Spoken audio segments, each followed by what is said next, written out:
Okie dokes, we should be live. Thank you everyone for tuning in and welcome back to the coverage of the Formula One season here in 2026. We're at round number 7 on the calendar and here we are in Barcelona. We had quite the exciting qualifying session yesterday.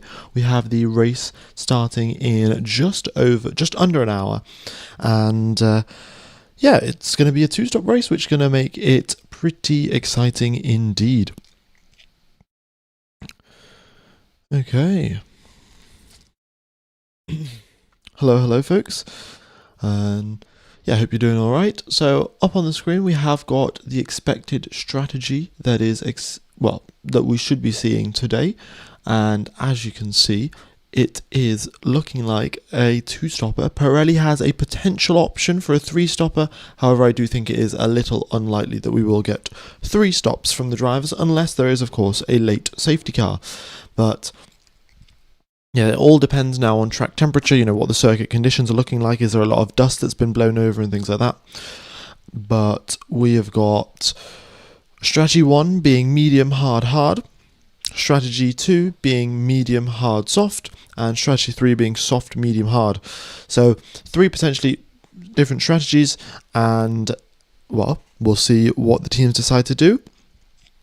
So yeah, that's one element of what we're going to see today. Another thing is the pit stop time here. You can see that the drivers lose 23 seconds under green flag conditions and 12.5 seconds under safety car or virtual safety car conditions. So typically it is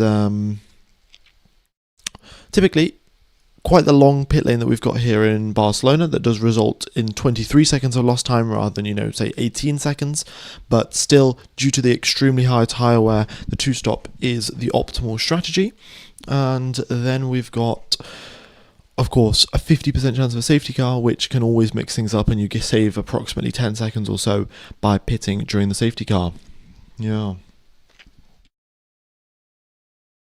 And the final thing, of course, is what the race pace simulation is looking like, and looks to be the Mercedes is the quickest, which isn't really that much of a surprise. We got Ferrari there just behind them, McLaren looking third fastest, and then you've got Red Bull about half a second back on race pace. Verstappen was quite happy with qualifying yesterday actually, and how well it went. So he thinks there's some opportunities for today, and we'll see how that plays out. We'll have 66 laps of racing in Barcelona today, so that'll take us to just over 300 kilometers of 600 kilometers of the circuit.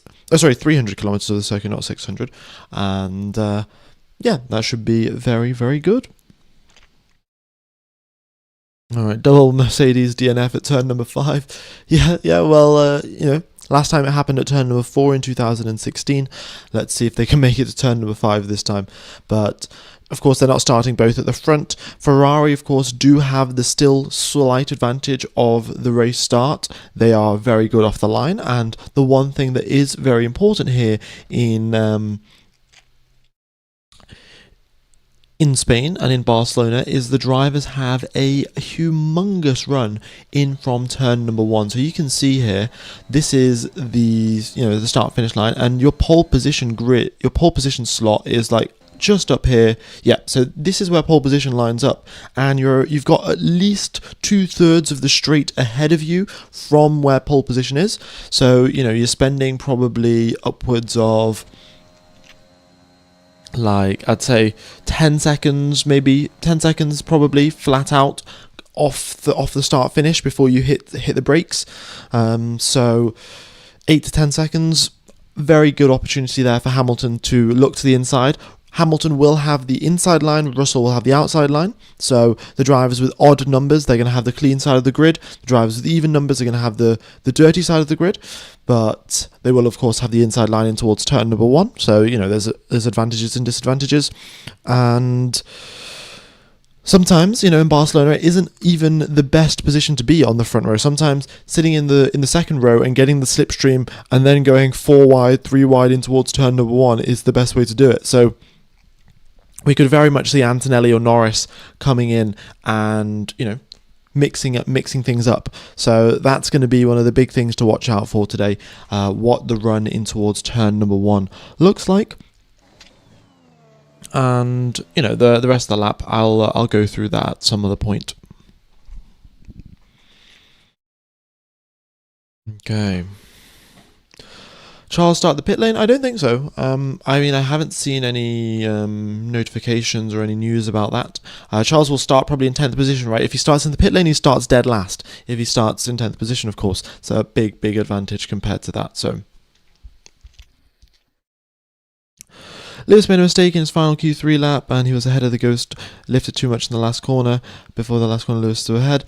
Yeah, look, this is the thing. He maybe did lift too much in the last corner, but it's what you do, right? If you have a really good lap and you've just got one corner remaining, you either risk it all to get pole position, or you're more than happy to get second place. And he's not really in too bad of a position, right? Sure, he could have got pole position, which would have been great for the team, great for the confidence, but at the end of the day, second position is more than good enough to still win the race, and that's what he's here to do. Because you don't score points on a Saturday, and you most certainly don't score points for crashing out the final corner and then qualifying even further down, while your teammate also has crashed as well. So all of these factors come into play. But I'll have a look at the telemetry a little bit later on. Little snap at turn 11. Yeah, look, I'm sure Russell's lap probably wasn't perfect as well, and he will have lost time in certain corners. So yeah, the drivers will gain and lose time wherever and however they race. It's never going to be a absolutely perfect lap.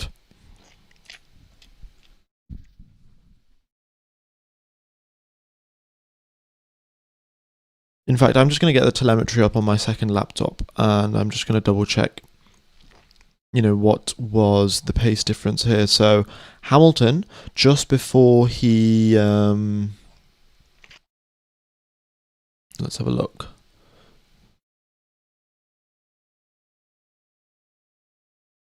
Yeah, it was on the exit of turn number 4. Actually, it was not even so much so the slowing down too much.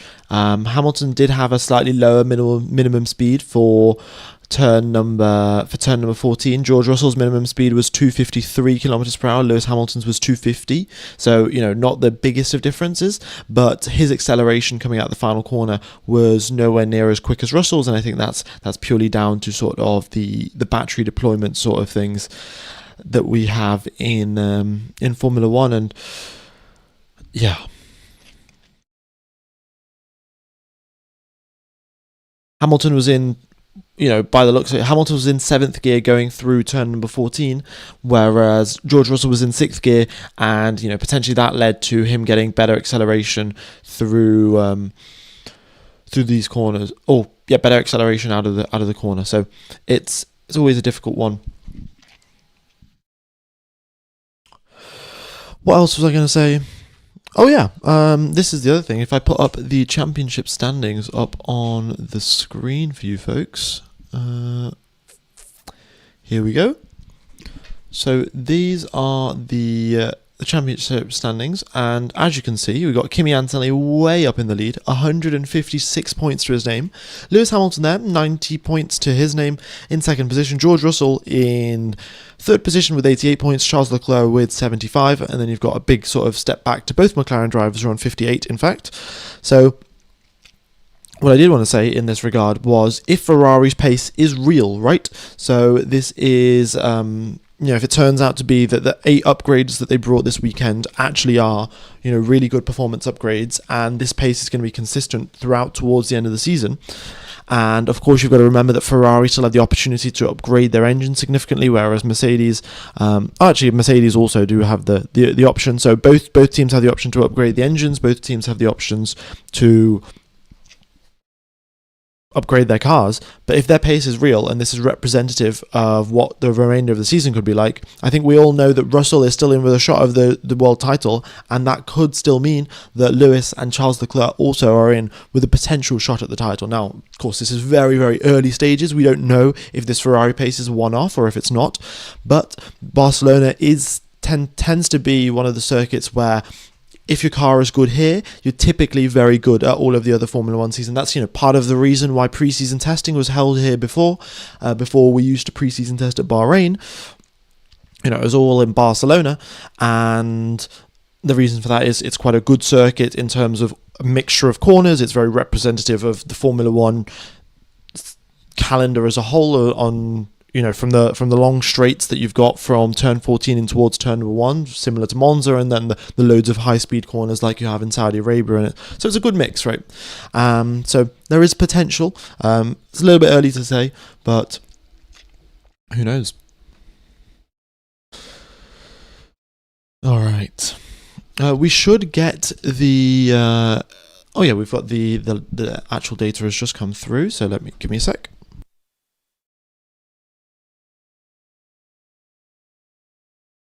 There we go.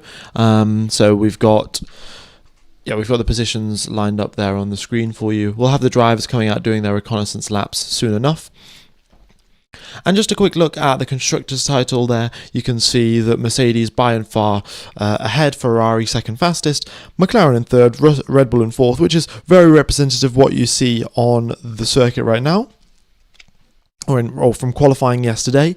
Then you've got Alpine, actually, fifth position. Of course, they got quite a lot of points from Monaco after Gasly's got that podium. And then you've got Racing Bulls in sixth, seventh for Haas, eighth for Williams, and ninth for Audi. However, they've turned out to do quite well here, actually. So potentially, they had some upgrades, or they've managed to figure out a better way to set up the car. And ninth and 12th position for the two Audi drivers. So that could be some good points for them, especially if there is some carnage up ahead. Okay. What is the clean and the dirty side on the start? The drivers with even numbers are on the dirty side, and the drivers with odd numbers are on the clean side. So right hand side of the track is for the even number drivers, and they are on the dirty part of the track. Gives them a little bit less grip off the line, so their acceleration will be marginally worse, but of course if they're starting on a different tyre, then that will have a much bigger impact. And talking of tyres, we'll just quickly go over the strategy again, and as you can see, it is expected to be a two-stop strategy with your tyres being medium, hard, and you're pitting around lap number 15 to 20 or so for your first pit stop on your medium tyres, and at a push, you can maybe go 25 laps, 28 laps, but that's really the maximum that you can sort of see out of a set of mediums around here. And then the hard tyres can go longer. Again, you can extend those stints out potentially to around 40 laps. So, if you really wanted to do a one-stop, you could do mediums and then onto hards and job done, no more pit stops, and just drive super conservatively. But given the track temperature, which is 50.5 degrees Celsius, it is going to be a bit of a challenge. Another thing is the wind speed has picked up a little bit today. So past few days it's been hovering around 7 kilometers, 5 kilometers, or maybe sometimes going up to 10 or so, but now it's up to 15, and we're getting a few gusts as well, rising up to 30 kilometers per hour. So that could also affect the grip levels. And it's not so the gusts, of course, aren't sustained wind levels, which means the issue that it is for the drivers is, for example, you're exiting, let's say, turn number 10, right? And you get a bit of a tailwind gust, which dramatically reduces your grip. And as you're getting onto the power for that corner, the rear of the car steps out, you get a bit of a slide, you have to correct the slide. And in that whole process, your tyre temperature creeps up a little bit. And that leads to more overheating, and then you get another gust 3 laps later or 2 laps later, and still your tyre temperature hasn't fully recovered because, of course, you're trying to keep your pace up. So that that can have a bit of an effect on the consistency of lap times, consistency of the tyre management. So the gusty conditions are definitely going to be something to watch out for the drivers. All right, the pit lane speed limit today will be 80 kilometers per hour. Hopefully the FIA have sorted out their system to make sure that, it actually gets measured properly and we don't get a bunch of penalties handed out for drivers speeding in the pit lane. But 80 kilometers per hour will be the pit lane speed limit, and the drivers will lose 23 seconds by coming into the pits. That is 23. And they'll lose 12.5 seconds if they pit during safety car or virtual safety car. How hot is it around there? How extreme heat affects the drivers? Well, the warm track temperatures just means that you've got a higher baseline temperature for your tyres, and that the more heat that you've got, the quicker they wear out, the more degradation you get. And the undercut will be king here, folks, so that'll be definitely something to watch out for. You'll want to start looking for the 23-second windows of gaps for the drivers in between each other to start coming into the pits and try to undercut their fellow rivals ahead of them. And how it affects the drivers, the drivers can very much cope to it. The humidity is quite low here in Barcelona. It's only about 30 degrees Celsius compared to where it is Singapore or Malaysia, where they used to race before. It is significantly higher, and that makes it an awful lot worse. So the drivers, they'll have their ice packs that they'll be wearing and things like that, but this race should be relatively manageable for them. Air temperatures about 30 degrees Celsius and track temperatures up at 50. Since the undercut works, Max could go medium hard. That is correct. So with the exception of Max Verstappen and the two Haas cars, nobody has two sets of medium tyres. So it's only Max and the two Haas cars that have two sets of mediums. So nobody else can pull off a medium hard strategy because they just don't have the tyres available to them. So that could work out in Max's favour, where he goes medium, and then of course his second set of medium tyres will get switched on very quickly. He'll be able to set up a few purple sectors, I presume, and pull off an undercut. So that again is another opportunity for some overtaking potential. And it seems like they've gone against the grain a little bit. Only the Haas cars and Verstappen have got the two mediums, but it might work out in their favour. Is P4 attainable for Charles Leclerc? It certainly is, right? The car will be good off the line. I suspect he'll probably get an overtake done quickly on Lawson and on Hulkenberg, and then he'll slowly fight his way through the field. Given that Hamilton is up there in second position, the Ferrari car has got pace, so I suspect Charles Leclerc will be able to use it. Yeah, that's a brief rundown of what to expect really for the race today. It's going to be good exciting one really. The only problem with the medium hard is the high risk of getting drop off on the mediums being overtaken. Of course it is a risk, but the thing is the mediums can go a maximum of 28 laps at an absolute push. So if you're doing a medium hard strategy, you can go 20 laps on a set of mediums, 20 laps on a set of mediums, and then 26 laps on a set of hards, and that's the end of your race. That's 66 laps complete.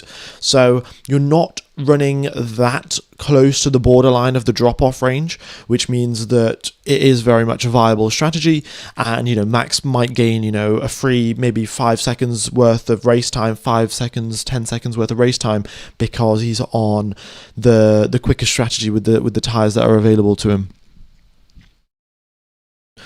We have had a good number of overtakes in Spain. It is very often in towards turn number 1 or turn number 10. Those are the biggest braking zones, so that's typically where we get the most overtakes. However, it's not like we haven't seen overtakes at different parts of the circuits before.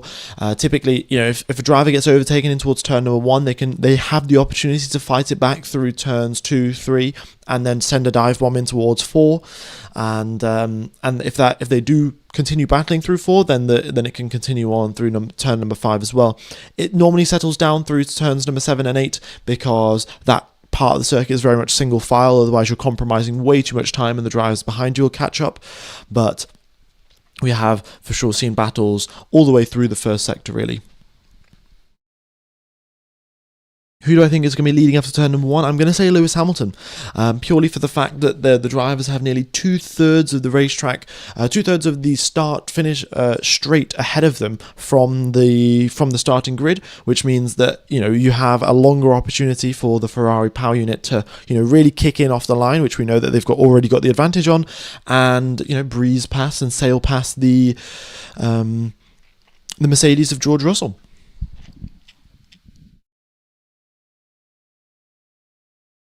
Okay, Larry, I thought you normally start the stream 30 minutes before the race. No, I've been starting the streams an hour before the race for quite a while now. I think I must have started doing it in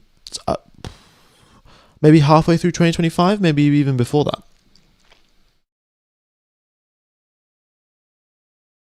All right, where can we watch the race? So if you guys do want to watch the coverage, what you can do is get Proton VPN using the link in the description. You join an Austrian VPN server, you go onto Google, you search ORF Formula 1, and you can watch the Formula 1 coverage. So that's the best way to do it. That's how I would recommend. That's also how I am watching it. So if you guys are interested, then go ahead and check that out. The commentary is in German, so of course if you don't understand German, then that's then what you do is you mute the coverage and you just listen to me talk about it, but you can actually still see the cars go around on the track. So that is the advantage there.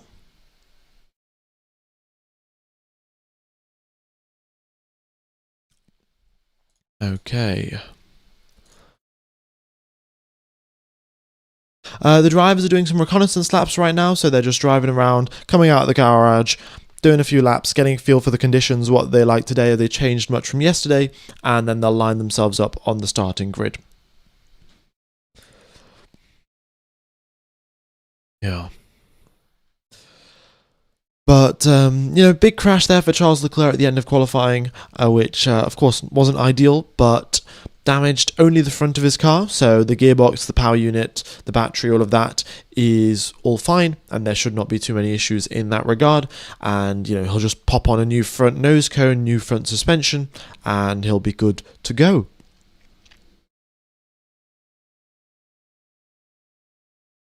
Do you think that Red Bulls have a chance today?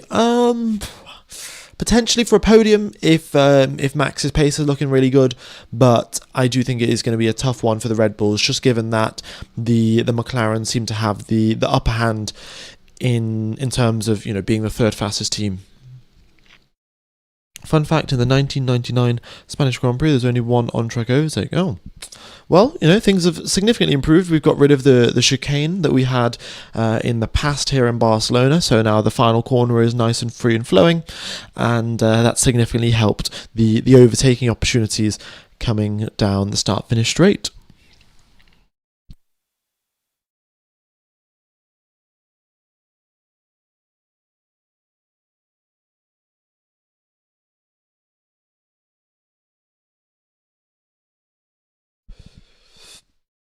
Yeah. We've now got Pierre Gasly just making his way through turn number 10 there. And, pretty standard stuff really for the drivers. They're out on a few set of soft tyres, driving around at a reasonable pace, getting a feel for the conditions. We'll see what Fernando Alonso can do. Of course, he is starting in dead last his home race, which is a sad sight to see. He also, of course, lost his qualifying streak record to Lance Stroll of 42-0, but yeah, I mean, it's still impressive regardless, and Stroll is obviously not overjoyed by the fact that record existed, and he's not overjoyed by the fact that he broke the record, but it is what it is, and Aston Martin just have to try and look upwards. It looks like it's going to be a pit lane start for Fernando Alonso, actually, so some setup changes probably have been made. Lawrence Stroll is at the circuit, and we'll see. A lot of rumours flying about potentially Lawrence Stroll selling the team, so maybe we'll see. Maybe there's some new competitors who want to join the world of Formula 1, and that'll be cool to see. Do you think any Spanish driver can get into the points? Well, Sainz, I don't know. Again, it's going to require some very good strategy and a bit of luck, but it could be done by Carlos Sainz for sure. Okay. The GPS is showing the cars moving around the track because they are moving around the track. They're just doing some reconnaissance laps, folks, and then they'll be lining themselves up on the grid soon enough. Why don't you recommend SRF with the Switzerland VPN anymore? That's how I watch. I mean, they're both essentially the same thing. I think that ORF is just the easier one to recommend because it also does the practice sessions as well. So you don't have to recommend two different things, one for practice, one for the race. It's just one single recommendation. The radio transcripts only start working closer to the start of the Grand Prix, so right now they don't actually work, and we'll get them working probably about 30 minutes time or so. Larry, you've been watching any of the Le Mans 24 Hours? Unfortunately, not. I haven't been keeping fully up to date with what's going on. I know that the race is going to finish soon enough in a couple of hours' times, but yeah, any notable things of note? I know K-Mag is racing, right? How's K-Mag doing, or how's his team doing in the 24 hours of Le Mans? But yeah, apart from that, I'm not too clued up on what's going on there. Track temperatures up now, increasing up to 52 degrees Celsius. 52 degrees Celsius. So it's quite toasty. The sun is shining. There's no clouds to block the sun, so the asphalt is getting hotter and hotter. 1 hour 34 left. Fair enough. I think Jack Doohan is also racing. Yeah, that I think that is correct in the 24 hours of Le Mans.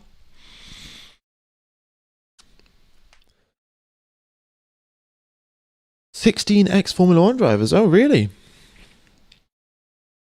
I did not know that there were 16 ex-Formula 1 drivers in racing in Le Mans, but you know, they are.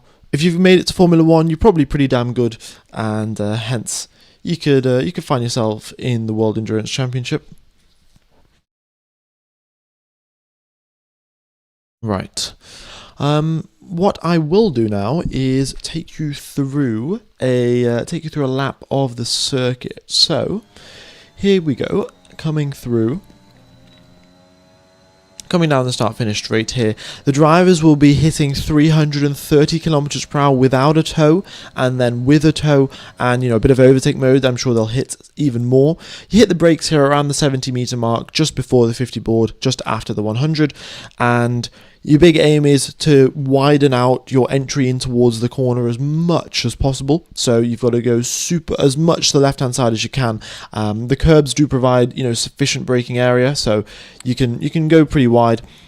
Then fourth gear through here, hitting the apexes isn't the biggest requirement really. It's just carrying the speed through the corners, because that is it's a very big flowing section, so you don't actually lose that much by drifting slightly wide of the apex. Turn number 4 here, you brake on just under that Pirelli bridge that you saw moments ago. In fact, I'll just rewind a little bit.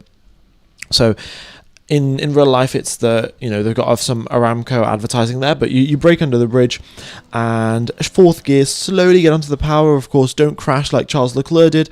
It's a pretty good idea to get onto the power smoothly, and well, if you feel a few snaps, then just play it safe, because you don't have much margin of error. You can see that immediately on the left-hand side, you've got grass, and then after the grass, there's gravel, and after the gravel, there is a barrier.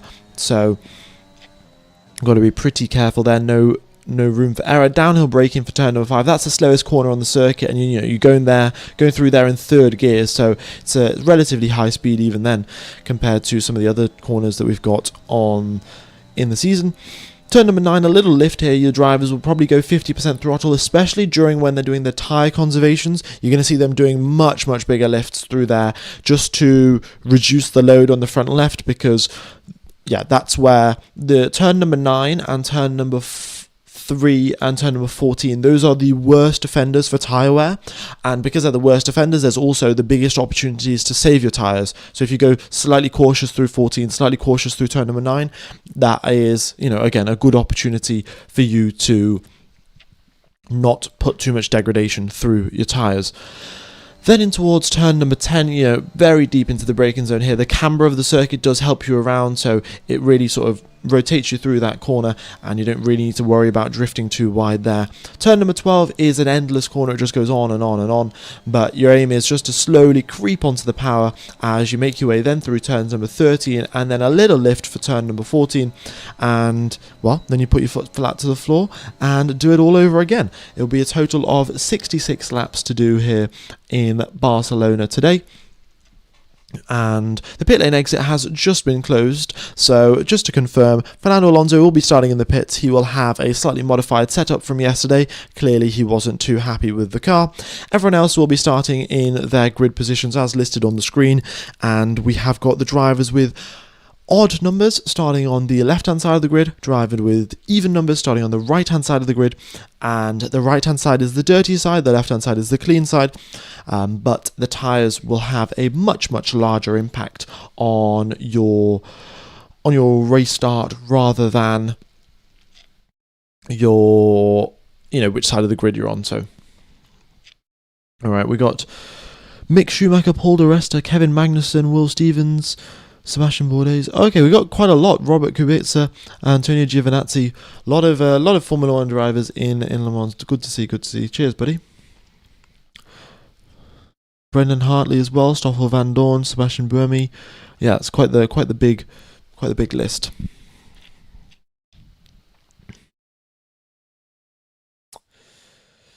Okay. Oh, we did hit our subscriber target. Oh yeah, I forgot about that. I guess we could pop that up to 244. We're awfully close to 250 now, which is quite nice to see. So thanks everyone for hitting the subscribe button and tuning into the streams and stuff. Glad that you guys, of course, enjoy listening to my yap. Tyre strategy is you can just see there. Just another track, medium hard, or soft medium hard, or medium hard soft. So those are the three ones suggested by Pirelli. I'll put the graphics up on the screen shortly. But yeah, folks, if you have any questions about anything that you want to ask me about this race today, then be sure to drop them in the chat. I'll be able to read all the messages just here, and should be good. Imagine BMW buying Aston Martin, is that possible? Well, BMW have got to display interest in that. I think it's much more likely that we potentially have China in the form of BYD joining Formula One rather than another German manufacturer. We've already got Audi, we've already got Mercedes, so I'm a bit skeptical to see if BMW will be joining. Yeah. F1 Gamer, any update on you joining Formula One? No, I will. I'll not be joining Formula One. I have. We are. The chances of getting that interview with Formula One engineers is getting a lot closer. So hopefully that happens by the end. Hopefully that happens relatively soon, but definitely should happen by the end of the season. Who's my lead? Who am I predicting to lead in towards turn number 1? I think it's going to be Hamilton, just because he's going to get a good launch off the line. At the race now, your commentaries helped me understand what's happening during qualifying. Thanks so much. Oh, well, cheers. Cheers there, Salty in the chat, much appreciated. It's always good to have someone who is there at the circuit listening along, and especially not so much in Barcelona because the weather isn't much of an issue, but it's been quite nice actually. We've sometimes had weather reporters, essentially, well, not weather reporters, but people at the track giving us weather updates, which is quite handy actually. Wind speed's picking up again a little bit, 18.7 kilometers per hour, so a bit more windy than it was yesterday, and yeah, that's the bigger concern really in terms of the weather, not so much the rain. And yeah, we have got some clouds overhead, but they're so thin and they are barely affecting the track temperature whatsoever. Okay, I will pop up on the screen the pit stop loss time. So these are the strategies, as you can see there, folks. Drivers on the medium tyres, you can do 20 to 28 laps or so. That's sort of what you're expecting out of the medium tyres, and then you can do probably 40 if you go for a push on the hards. So you could pull off a one stop. It probably wouldn't be optimal, but you could do it if you wanted to. The drivers do lose 23 seconds here under green flag conditions for coming into the pits, 12.5 seconds under safety car or virtual safety car. And, if we look at the previous deployments of a safety car, it's 50% chance of a safety car coming out, only a 13% chance of a virtual safety car, and red flags have not happened in the past 8 years of Barcelona. So, it's a purpose-built racetrack. And most likely, anything that does happen can be cleared up with just the safety car rather than a full red flag. I got 3 adverts. Yeah, so this is the thing, folks. I can do my absolute best to block all of the adverts while the stream is live. But if you click on the stream for the first time, before any of my stream actually starts playing, YouTube will insert adverts, and there's not anything I can do about it. But once those adverts are done, hopefully there should be no more adverts that play. But yeah, that's the gist of things. Can it be 3 stops? It can be 3 stops. However, I think a 3 stop will only occur if there's a late safety car, and that allows drivers to come into the pits and get a quick pit stop in to go to the end of the race. I don't think that we'll be getting a 3 stop ordinarily, because the single reason for that is the pit stop loss time is 23 seconds. If that was, let's say, 18 seconds, then it would be much more worth it, because then you're much more likely to gain 18 seconds back by doing that extra pit stop, whereas gaining 23 seconds back is a little bit more tough. So yeah, it's purely down to the length of the pit lane and how much of the length of the pit lane is under the speed limit. So it does look quite long, but there's quite a big section that's excluded from the 80 km per hour limit. But that being said, because it is so long, there's still quite a big section that is under 80 km per hour restriction, and hence the drivers do lose 23 seconds. I haven't watched your channel much since I got the F1 subscription at the start of the season. Really missed your unbiased commentary, so I'm here to tune in once again. Thanks, F1 Gamer. Well, glad that you guys enjoy.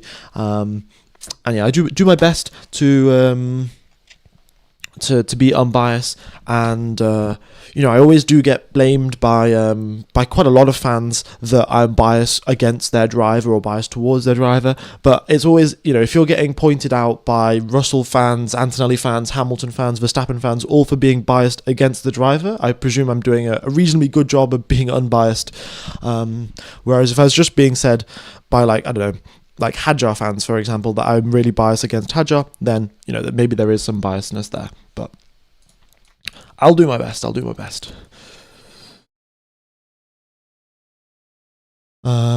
Yeah. 22 minutes now till we get underway for the start of the race, and yeah, all of the drivers, they've got their ice packs on, and then they've got their jackets on top of that to keep them as cold as possible, reduce the core temperature, of course. It is a big concern for the drivers. Oh, this is another thing, actually, fun fact. So, I'm sure a lot of you have heard this, that the drivers lose, 3 kilograms, 4 kilograms worth of fluids during the race. But the one thing that the drivers do before the race to sort of stop them from having a negative impact on their performance, right? If I was to lose 4 kilograms worth of fluids right now in my body, then, I would feel pretty terrible. But the Formula One drivers actually take one note out of firefighters' books, because, you're in a very humid, very dry environment where you've got a lot of wind and high heat on you, which is very similar to what firefighters do. And essentially, for the 4 hours before a race, the drivers are drinking very large quantities of course, water, but also electrolytes, to make sure that they are sort of overhydrated before the race begins. And then even if they do lose a lot of fluids, they still stay within sort of the normal levels where it's not going to actually affect them physically or mentally. And yeah. So, they're using techniques out of firefighters' books.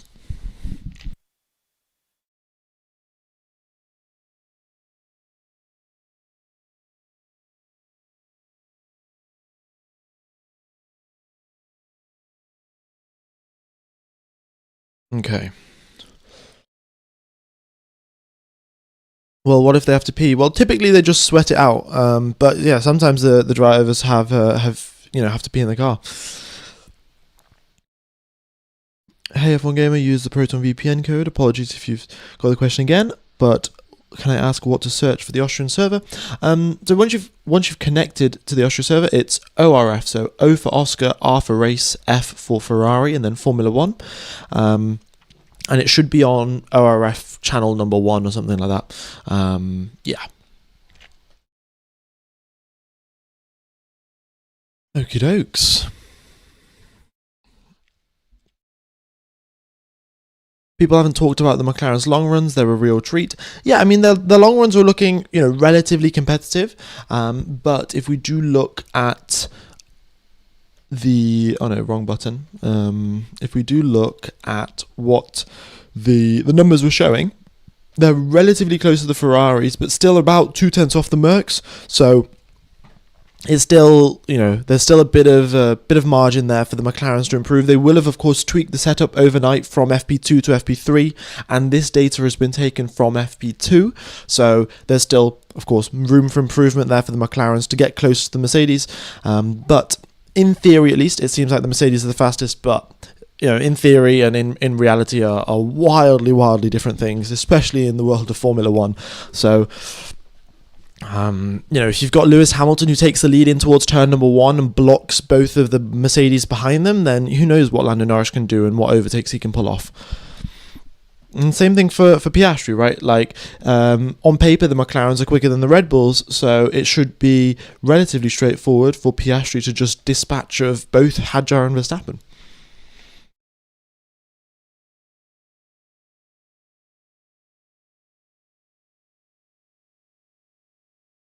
Do you believe George has it in him to win? Oh yeah, for sure. I mean, if you're looking at sort of what the odds are looking like in the betting world, it's a 56% chance that George Russell wins, 23% chance that Kimi Antonelli wins, 16% chance that Lewis Hamilton wins, and a 4% chance for Lando Norris, and everyone else is 3% or lower. So it's looking good for George Russell, and he's got a lot of he'll be looking to turn things around, right? He knows that he is on the back foot. If we do look at the drivers' standings, you can see that, these are the constructors' ones, these are the drivers' ones. You can see that he is upwards of 60 points behind his teammate, or just around 60 points behind his teammate. Either way, a lot of progress has to be made for George Russell, and well, it's got to start at some point. So today's the day. That's his aim. Bring that championship gap down. May it be by only 7 points, but he's got to start bringing it down. Otherwise, Anthony will just run off with the championship and stop looking behind.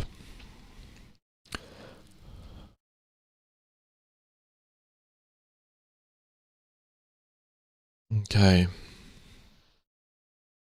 Do you think Aston Martin refrained from doing any upgrades this weekend? Yeah, I don't think Aston Martin did bring any upgrades. And if they did, it was very minor. So I suspect I hope for Aston Martin's sake that they've got a very big upgrade package arriving at some point soon, because things have just been going from bad to worse and then worse to terrible for them. Now Cadillac has improved significantly from the start of the season, and now they're faster than Aston Martin. So yeah, Cadillac have done a good job, of course, improving, but it's surprising that Aston Martin have got nowhere.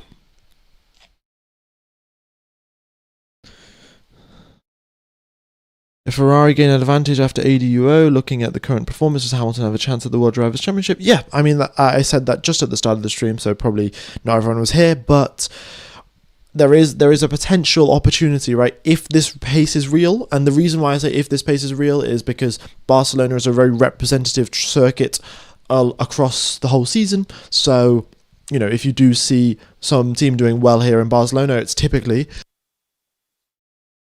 they're going to do well at quite a lot of the other tracks. So yeah, there's opportunity there, but you've got to outdevelop Mercedes, right? Mercedes is a very good team. They're always very on it in terms of their development and their performance in that sort of sense. So you have to be consistently delivering upgrades and consistently bringing more and more performance to the table.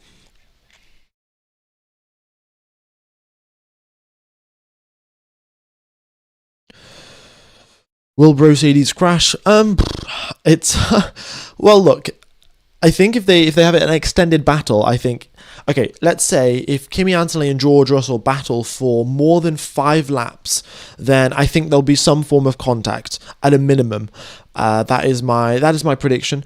Turn number 1 very much does lend itself towards having contact, actually, because it just sort of happens like the inside line and the outside line, they both sort of converge into one, and there's only really one optimal way of taking it. So, we have seen that the driver on the outside line will get hit or get tapped very slightly and then go off the racetrack. So I think, if Russell and Antonelli continue fighting for more than 5 laps, then we'll see some sparks flying, some contact and things like that. Can there be a double soft and one hard tyre strategy? You can do that. It's just not the quickest way of doing the 66 lap race. I suspect, if it was a 50 lap race, then maybe soft would have worked, but the soft tyres really aren't a useful race tyre, especially when you're at high fuel loads. You've got an extra 100 kilograms of fuel in the car that contributes significantly to tyre wear, so not really an optimal race strategy. Why no one stop? There is the opportunity for a one stop, but it just looks extremely unlikely given track temperature is at 51 degrees Celsius as of this very moment.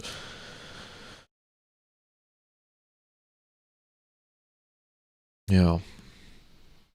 For the mediums, the pit window opens around lap 15 and closes lap 28. So you've got a big margin depending on what strategy you're doing. So it'll be interesting. Undercut as well will be extremely powerful around here, and we'll see how that plays out. Hulkenberg points ? I think so, because while the Audi's looking pretty strong, we had Paul Aron do well in FP1, with Paul Aron being a rookie, of course, not driving in Formula 1 before, so he did quite well in FP1. We had good performances throughout FP2, FP3, so Audi have been relatively consistent, and then in qualifying they also delivered 9th and 12th position for both of them, so they'll be, of course, competing with the Racing Bulls, which are one position up from them respectively, 8th and 11th, and we'll see how they do.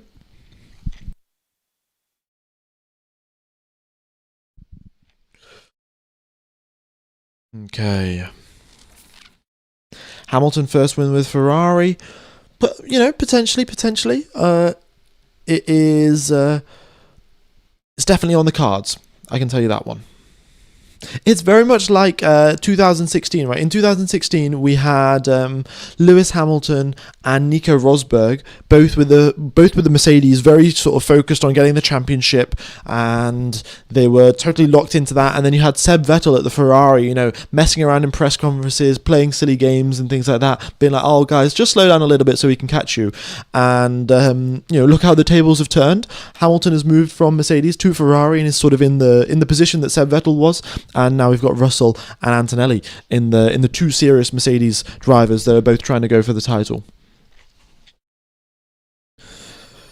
Yeah. Also, folks, if you haven't hit the like button, be sure to do so. I forgot to update the like counter here, so it should update now. We'll get, what's it looking like? Oh, 1,000 likes. Well, thanks everyone for hitting the like button. Hopefully we can make our way towards 6,000. Seeing a return to Hammer Time would be a delight. I remember rooting for Vettel and being absolutely terrified. Yeah. No, Hamilton's had a lot of good races around here in Spain before, so we shall see if he can replicate his previous success.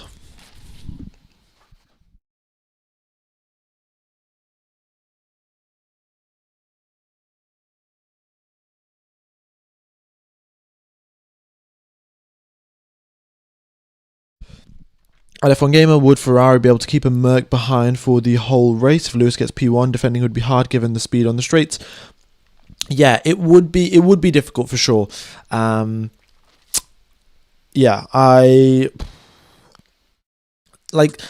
is a track that has got significantly easier to overtake at throughout the years now, especially since they changed the chicane. So I do think it's going to be tough to keep the two Mercs behind. That being said, if Hamilton is ahead, he will be in clean air. The Mercedes drivers both will be in dirty air, and that itself might be enough to just extend the gap out past that 1 second window. I think if the gap remains under 1 second for 1 or 2 laps, then the Mercedes will drive by. But if in 1 or 2 laps the gap extends further out, then there's no chance of them getting the overtake done on the track. The VPN info is here, so it's Austrian VPN and ORF. Someone's been asking about the puncture probability. I mean, puncture probability is pretty slim unless there's some sort of contact and you get a sharp piece of carbon fibre messing up your tyre. It should be a relatively puncture-free race. I'm in the Netherlands. Can I use a VPN? Indeed, you can. You get Proton VPN, you connect to an Austrian server, and you can watch the coverage. I will have the formation lap starting in 9 minutes and 30 seconds. The national anthems are done. The drivers now will be just getting their helmets on and everything, and jumping into the cars. Helmets on, they'll be getting their water bottle connected into their helmet. They'll also get their earpieces and things like that. Hands device, gloves, and steering wheel. Who's my favourite driver? My favourite driver is Seb Vettel. And for this race, given Vettel isn't driving, I'm rooting for Carlos Sainz and Fernando Alonso, given that it's their home Grand Prix. Are there going to be any problems with the data? Well, unfortunately, I can't tell you if there is going to be problems or not, but it seems like it's been problem-free since FP1. So FP2 and all of that has been pretty smooth sailing, so hopefully everything is working.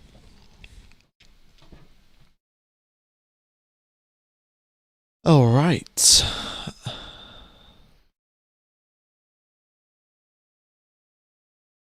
What about soft for 12 laps, medium for 18, and then hard for 26, and then soft for the last 10? I mean, you could, but the problem is you wouldn't be able to do 12 laps on the softs at the start with 100 kilos of extra fuel, and then presumably being also in a lot of dirty air because you're just at the start of the race, you're quite close to all the drivers around you. Yeah, soft tyres aren't lasting 12 laps. They barely last 1 lap of qualifying, so let alone lasting 12 back-to-back laps.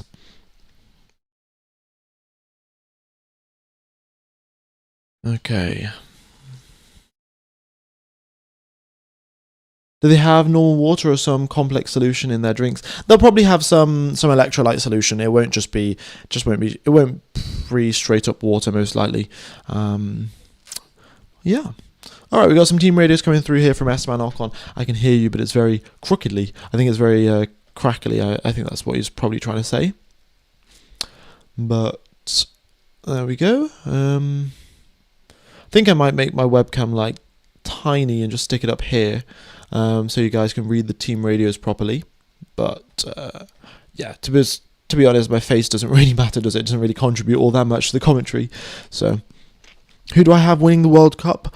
I don't know, actually. I haven't really been watching that many games. So let's go for, I don't know. Sure, England will win it then. Sure. Now Portugal would be pretty cool to see if Ronaldo could win, because since Messi won it. But yeah, I don't really know. Italy aren't in the World Cup, aren't they?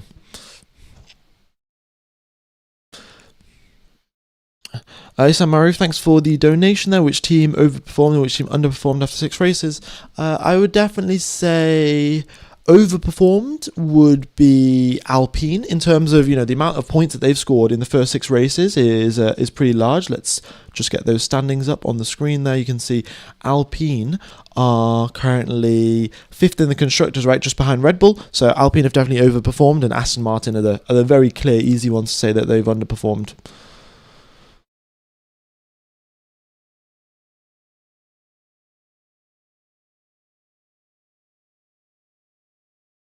Okay, what are my predictions for today? I predict we're going to get a few more mechanical DNFs, right? It's 30 degrees Celsius in Barcelona. The air is obviously not all that thin or anything like that, but 30 degrees, quite hot.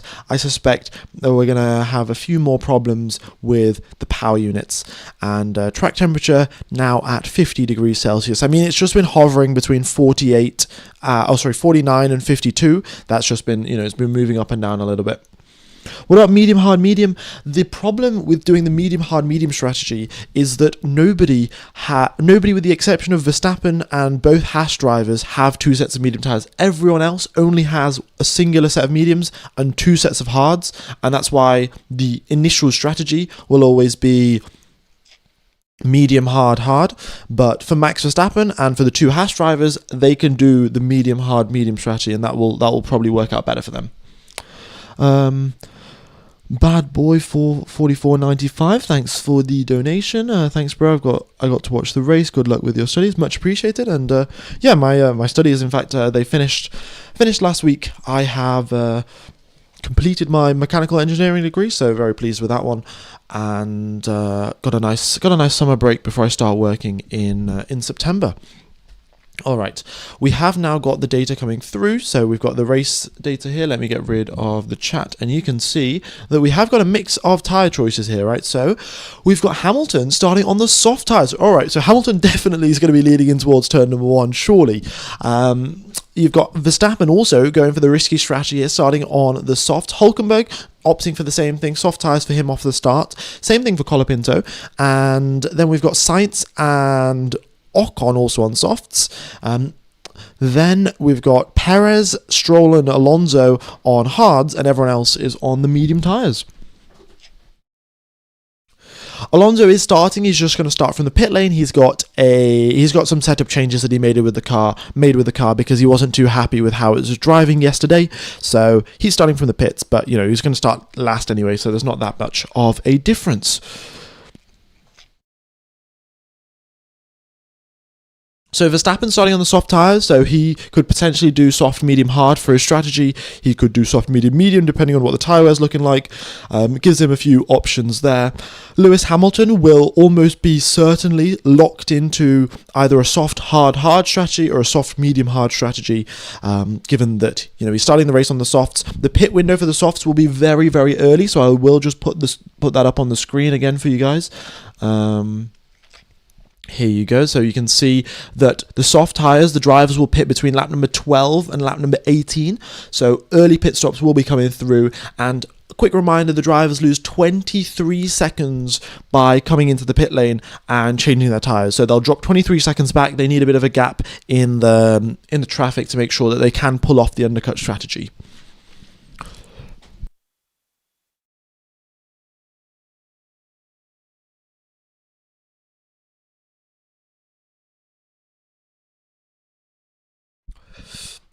They are used tyres from quali, just to confirm. So Hamilton and Verstappen have got used tyres from qualifying. They have only done one push lap on them, but still, it's taken a little bit of tyre life out. So the 12 to 18 window might even be 12 to 15 or something like that because of the extra tyre wear that they've got. How to get Proton VPN? There's a link in the description, folks, for Proton VPN. You can watch the coverage there for $1 a month by connecting to the Austrian VPN server.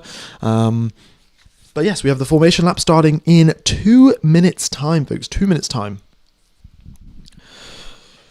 Brilliant. Looks like a lot of people are using Proton VPN, which is good to see. Of course, they are sponsoring me, so that's always it's quite nice. And let's get ready to go racing, folks. All right. 66 laps of racing to be taking place today, 50% chance of a safety car, and, you know, about 15 or so % chance of a virtual safety car. We've got the drivers lined up on the grid, and just to confirm, George Russell is on the left-hand side of the grid, so I'll quickly just show you on the circuit map here, right? So this is the clean side of the grid, is the left-hand side, and George Russell is lined up here on the left-hand side spot. In fact, I've paused this quite perfectly, actually. And you've got an extremely long run here, almost, I would say, 8 seconds, 10 seconds worth of flat-out acceleration in towards turn number 1. And, well, we know the Ferrari is incredible off the start-finish line. So Hamilton with the soft tyres, which will, of course, help him out off the race start.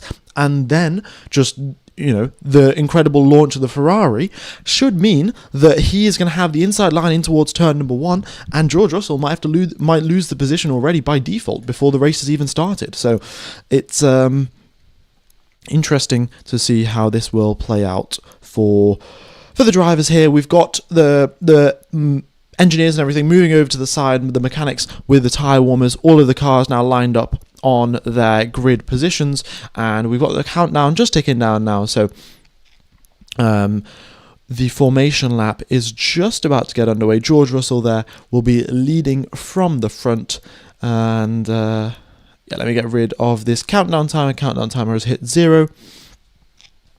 And we are now underway for the formation lap, folks. Okay. So there we go. George Russell, we're underway for the formation lap. Fantastic.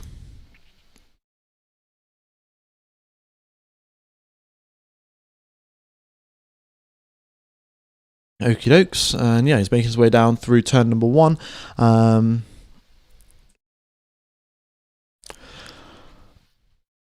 Oh, we got a donation. HG Han, congrats on becoming a mech engineer this week. Much appreciated. And yeah, cheers for the donation. Data's back now, so that's no issues there. Oh, we've got an issue. Oh no, never mind. Momentarily there, I thought one of the cars wasn't moving off the line, but yeah, the Colapinto is moving as expected, and you can see the speeds here as well. So it's good to see. We can see the drivers, what speed they're doing. Right. So let's get racing, folks. Let's get racing. Yeah, apologies there, folks. I thought someone had an issue, but it seems like Colapinto's moving just a-okay. Alright, track temperature, just a quick reminder, 51 degrees. It will stay 51 degrees all race long. There's no sign of any clouds coming over to cover the circuit, to block out the sun. So it will be, yeah, that's what we've got expected for today. And we've nearly got 20,000 people tuned into the live stream. Much appreciated, folks. Hope you're all enjoying the coverage. And, well, let's have a wonderful Grand Prix ahead of us. We're going to get a Mercedes 2016 moment. Only time will tell.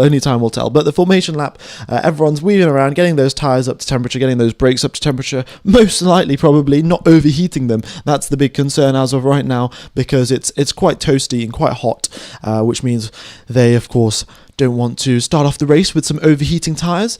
Looking at the constructor standings, we've got Mercedes right up at the front there, 244 points to the name, Ferrari with 165, and potentially there's an opportunity for Ferrari to get a win under their belt. Mercedes has won every single race this season, 1 race win to George Russell, the rest of them to Kimi Antonelli. Will that change today? Will it not? I guess we'll see. We've got an incredible heat haze. Everything is sort of blurred out because of all of the heat. And we've got all of the drivers now lining up at the front. You can see the top 6 drivers have lined up there. We've got Piastri now lined up as well. Everyone doing their burnouts. And yeah, in fact, yeah, you can see there, Valtteri Bottas has been told 3 burnouts as he approaches the grid, and we should be getting underway for some racing shortly. Fernando Alonso goes into the pit lane, as expected, really. He's hit that 80 km/h speed limit, so hopefully no penalties for him, and he'll be lining up at the end, waiting to get going. We'll have Lance Stroll be the last car approaching the grid, and there we go. He is just lined up on his grid position, and we have got the 5 lights up at the front. So it is 1, 2, 3, 4, and 5 lights. Lights out, and away we go. They got dropped very quickly, and a good start there for Antonelli. He comes over to cover Lewis Hamilton. Hamilton already tucked into the toe. We've got Norris looking to the inside of Russell in towards turn number 1. And Russell holds the lead, Hamilton in second, Antonelli in third, and Piastri up into 5th position, getting ahead. And looks like we've had someone dropping back quite a few places. That's Bortoleto, bad start for him, and he's down into 17th position. But Russell leads the way, Hamilton in 2nd position, and we've got Piastri versus Verstappen as they make their way through turns number 4, and Verstappen getting pretty feisty, and Is he going to get ahead of both of the McLaren drivers? He's ahead of Piastri and is looking to the inside of Norris. Norris looking to the inside of Antonelli. It is extremely tight on this opening lap, but Antonelli's built that gap up to 9/10 of a second already. And even though he's got the slower tyres compared to Lewis, he is building out the gap as quickly as he can. Ooh, Isaac Hadjar. Oh, that was the other driver. Hadjar down to 15th. What has gone wrong with Isaac Hadjar? He was starting just one position back from Max Verstappen, but he's lost 9 places. And we're going to get a replay on what happened there. But he's already started clawing his way back, and he's trying to get ahead of Behrman. Also, someone's out on the gravel there. That's one of the Audis. That's Bortoletto. So maybe there was something between...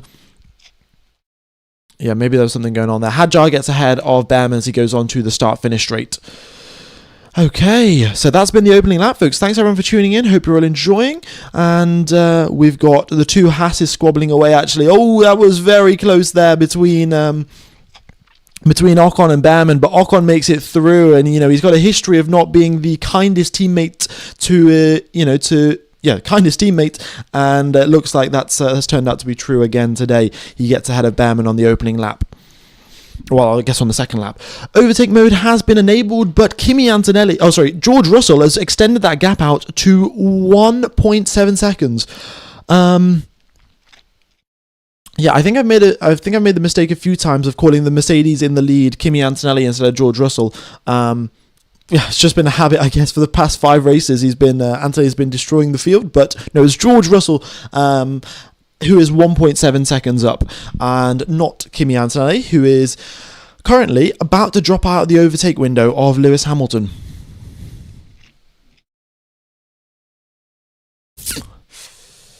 All right.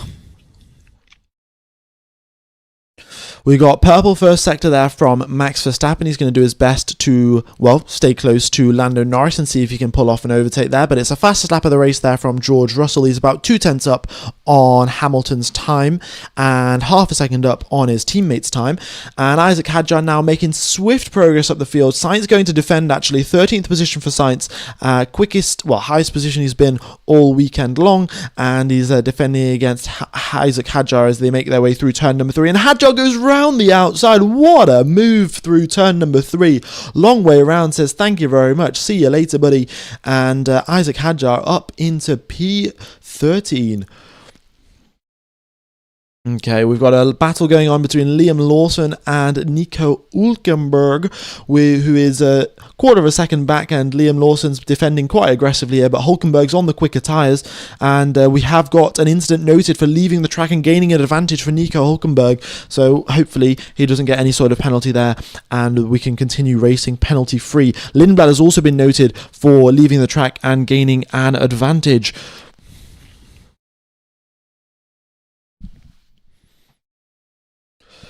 All right. Folks, if Proton VPN isn't working for you, you can always get a refund, but the method of going onto the Austrian VPN server and going on ORF does work. So yeah. All right. But we have got Russell in P1, Hamilton in P2, 2 seconds back, Antonelli in P3, 1 second back, just outside of the overtake window, and then we've got Piastri potentially looking to overtake Max Verstappen.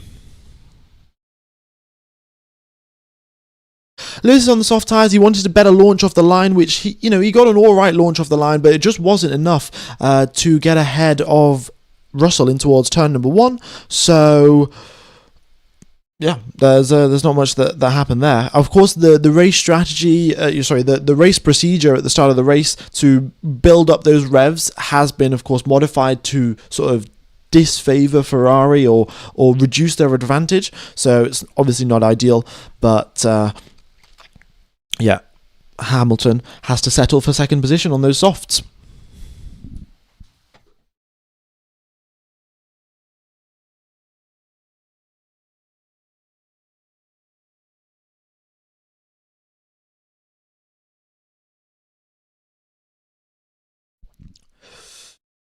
Times like these where I remember Barcelona is the most average. Well, look, the teams did do pre-season testing here, right? The first 5 days of private test was in was in Barcelona, so that is definitely not helping the situation, to be honest, because, well, they've got way too much data about Barcelona, and that is part of the reason why. It's part of the reason why the gaps have already started extending between some of the drivers. However, Antonelli has now dipped under the 1/10 window and is getting is getting overtake mode off Lewis Hamilton. And Hamilton's tyres will start to wear out faster than Antonelli's. He's on the softs. They're only expected to do 12 to 18 laps, and he already did one set of push laps on them during quali anyway. So that is, they're going to start wearing out, and Anthony's going to start catching up pretty soon. Right, we've got a replay here. What went on with Isaac Hadjar on the opening lap? I can't really tell. It's not like he's just sort of, went really, really slow or something. He just got a really bad launch. Okay, so just off the line, absolutely terrible off the line, and that's what happened. That's how he lost loads of places, which is very, very unfortunate. He might have hit anti-stall or something. I haven't seen the onboard from Hadjar's perspective, but it wasn't, just very, very slow off the line. Everyone was just driving away as if they had an extra 200 horsepower or something, so yeah, he just got swamped off the line with a terrible start. Unfortunate, because he had a very good qualifying yesterday as well. But it is sometimes just how these things go. In fact, Oscar is under a lot of pressure here from Charles Leclerc, as Leclerc tries to go around the outside. He then has to cut the track, I think, a little bit as he tries to overtake Oscar Piastri. So yeah, Charles Leclerc getting dangerously close to pulling off that move, and then drops back. Hadjar versus Gasly there, the two Frenchmen battling away, but Hadjar, I think, does just get ahead and takes that 12th position. Stroll has been told to pit, problem with gearbox. Oh my god, guys. How hard is it to make a gearbox for Formula 1 cars? I mean, we've had so many gearbox issues this season, and yeah, Stroll's retired. Very, very unfortunate. First DNF of the race is Lance Stroll.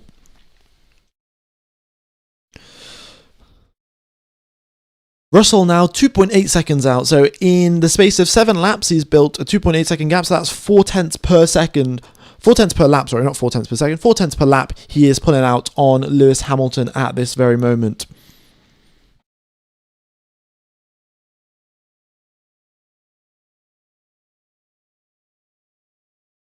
Okay. And let's see what Hadjar can do now. And we've got the replay here now between Leclerc and Piastri, and what went on there. Leclerc just got very, very late on the brakes and nearly went into the back of Piastri, but just managed to avoid him. So he's now going to have to chase him back down and try to pull that overtake off again.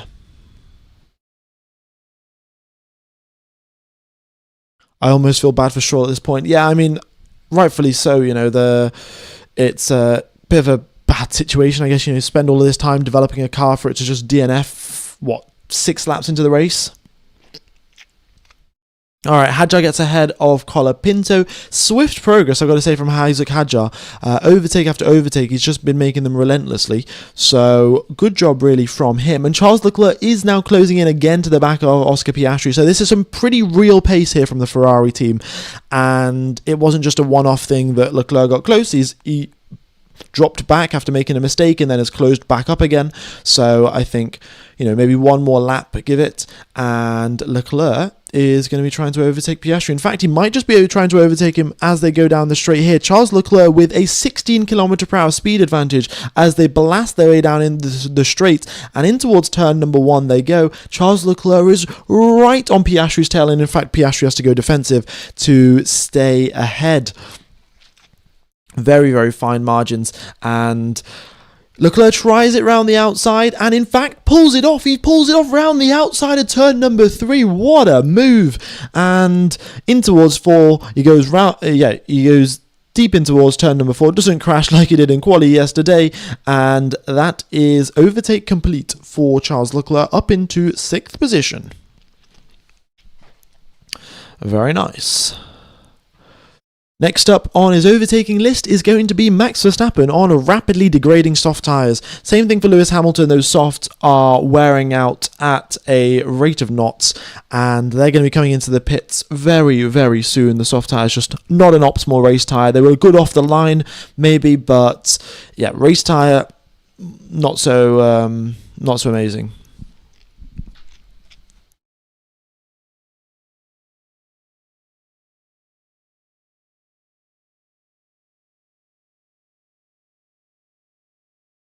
But 4 positions gained there for Charles Leclerc, and let's see how long is it going to take for Hadjar to get ahead of Arvin Lindblad.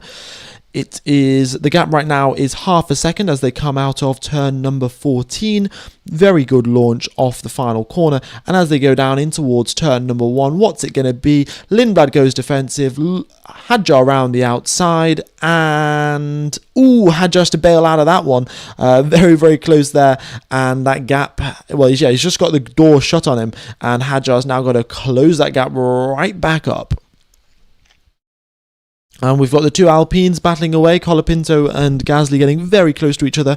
And I'm sure Gasly wants to get by, given that Colapinto's softs have started wearing out pretty fast. The drivers are losing 23 seconds in the pit lane, folks, 23 seconds. So, you know, if Hamilton wants to pit right now, he's going to come out just about where Isaac Hadjar is, which is in quite a bit of traffic. So, you know, he's got to pick up the pace ever so slightly, come out ahead of probably Lawson, and that gives him a nice bit of clean air to try and attempt an overcut on George Russell. But I tried to attempt an undercut on George Russell, but 3.5 seconds is quite a big amount to try and undercut. Yeah.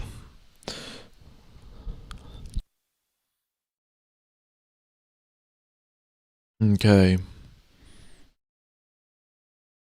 And we've got Liam Lawson over the radio saying my front left is struggling at the moment. I mean, look, we've only done 10 laps of racing. Lawson is out on medium tyres and his front left tyre is feeling the pain. It is really a extremely difficult circuit on your front left tyre. You've got turns number 3 and turns number 9, turns number 13, 14, all of them basically killing your front left tyre, and it is extremely difficult to keep those temperatures in check. Okay.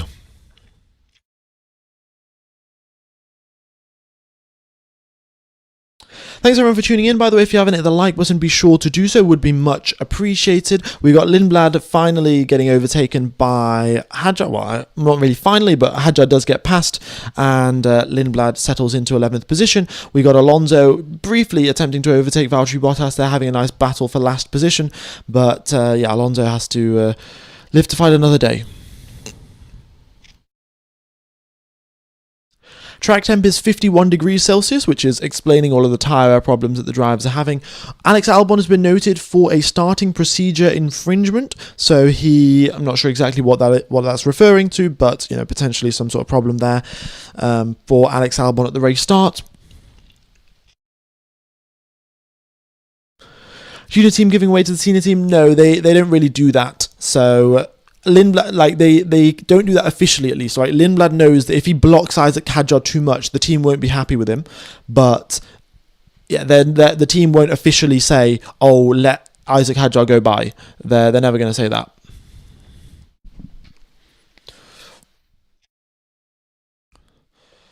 Okay.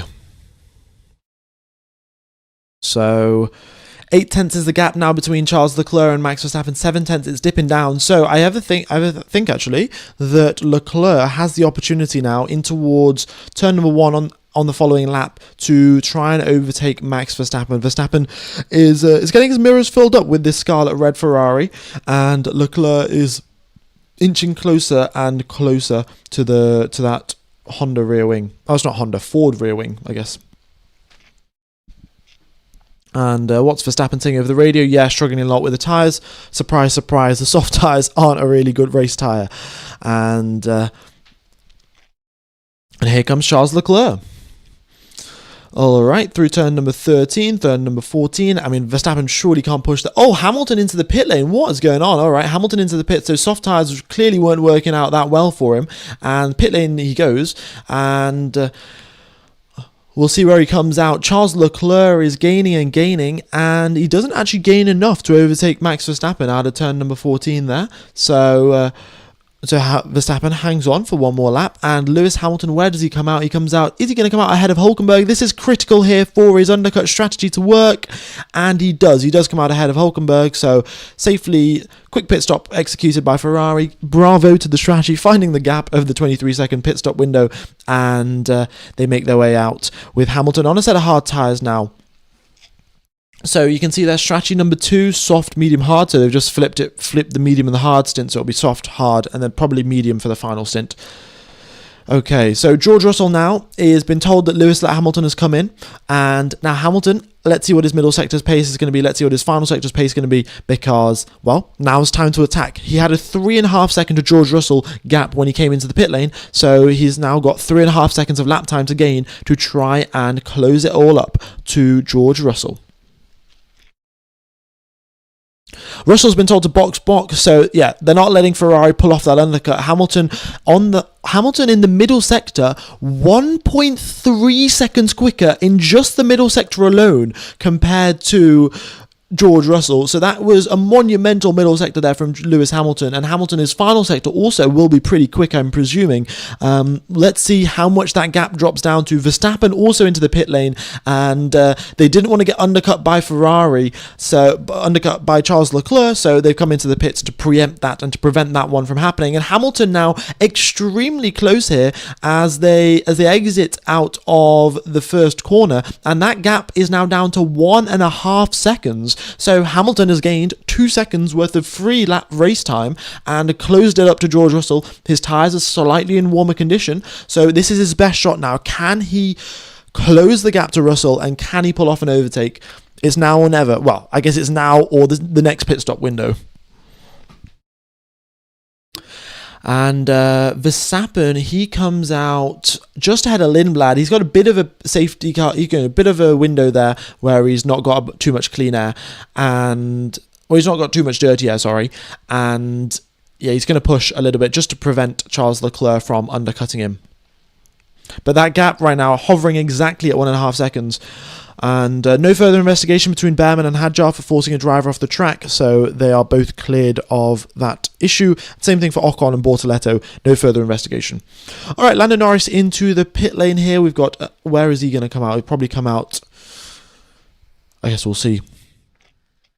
But yeah, he's been told to come into stop. 2.2 second stop there for Lando Norris. Nice and quick by the McLaren crew. Of course, they hold the record for the fastest ever pit stop. I think they went a few milliseconds quicker than Red Bull.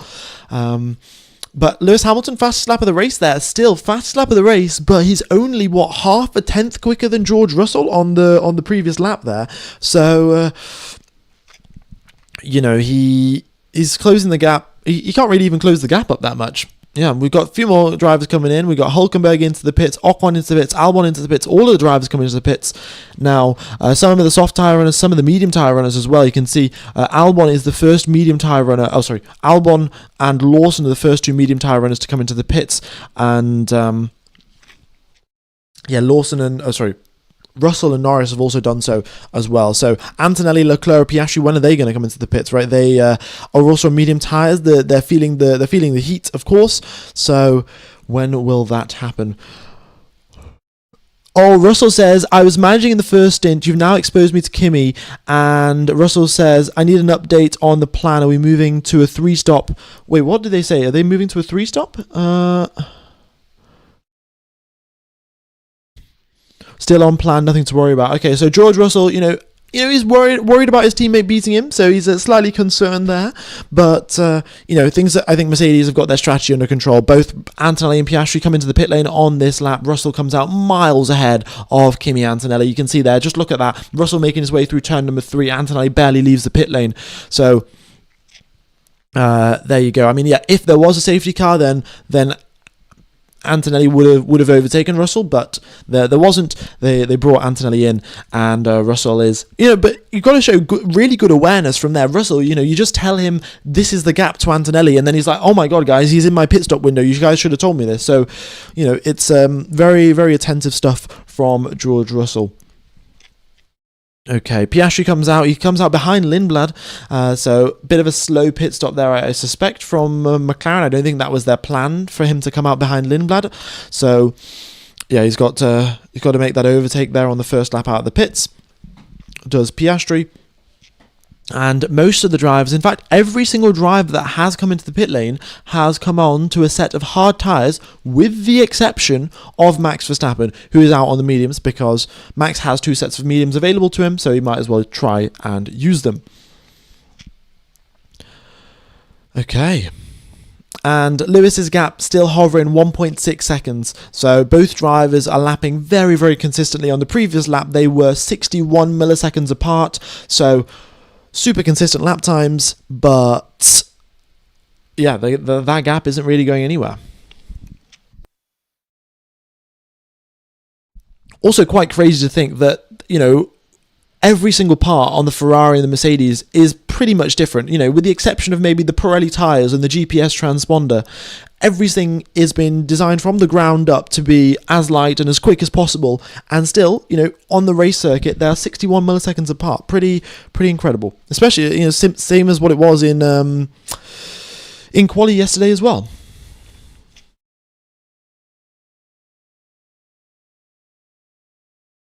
Right.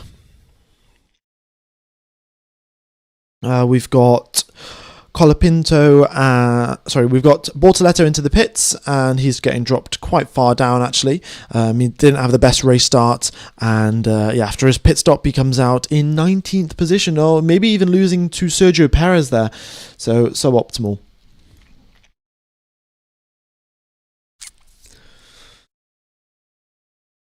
Okay, one quick thing, right? Charles Leclerc, he has just come into the pit lane right now. He had a gap of approximately 25 seconds to Oscar Piastri, so it was a nice quick stop by the Ferrari team. They got him out nice and quickly, and, well, he should come out ahead of Piastri. He had made the overtake on the track, of course, to overtake Piastri. Piastri could have pulled off an undercut, but he had only pitted 1 lap ago, and the gap just wasn't that. Piastri wasn't gaining that sort of lap time in 1 lap, and Charles Leclerc comfortably remains in 6th position. However, the gap to Max Verstappen is quite large. Leclerc, when the first pit stop came through, when Hamilton came into the pits, Leclerc was half a second back from Verstappen, slipstreaming down the start-finish straight, trying to overtake him. All of the pit stops have now occurred, and in the space of 5 laps, that gap has gone from half a second to 9 seconds. So, yeah, Ferrari strategy, while it's worked all right for Hamilton, it's not worked so well for Charles Leclerc, and he's lost 8 seconds essentially to Max Verstappen.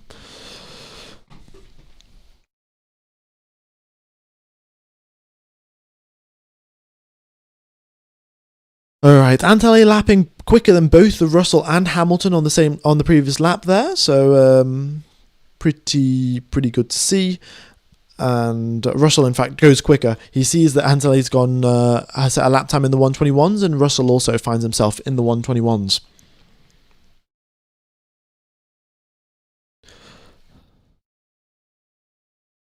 Bottas retired as requested. Oh, did he?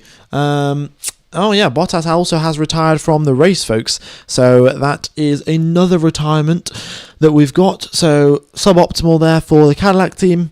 But I'm not sure what exactly was the issue. Does anyone know what the problem was with Valtteri Bottas? But yeah, he has retired from the race. Piastri much closer to Leclerc now. It was predicted 3 seconds, but only 1.5. Yeah. I mean that's the thing, right? When you come out of the pit, your tyres are slightly cold. Piastri's had 2 laps to warm up his tyres. Leclerc's had 4 corners. So not a huge surprise there that Piastri's been able to close the gap up quite in a big way. Oh, engine failure, was it? I'm not sure.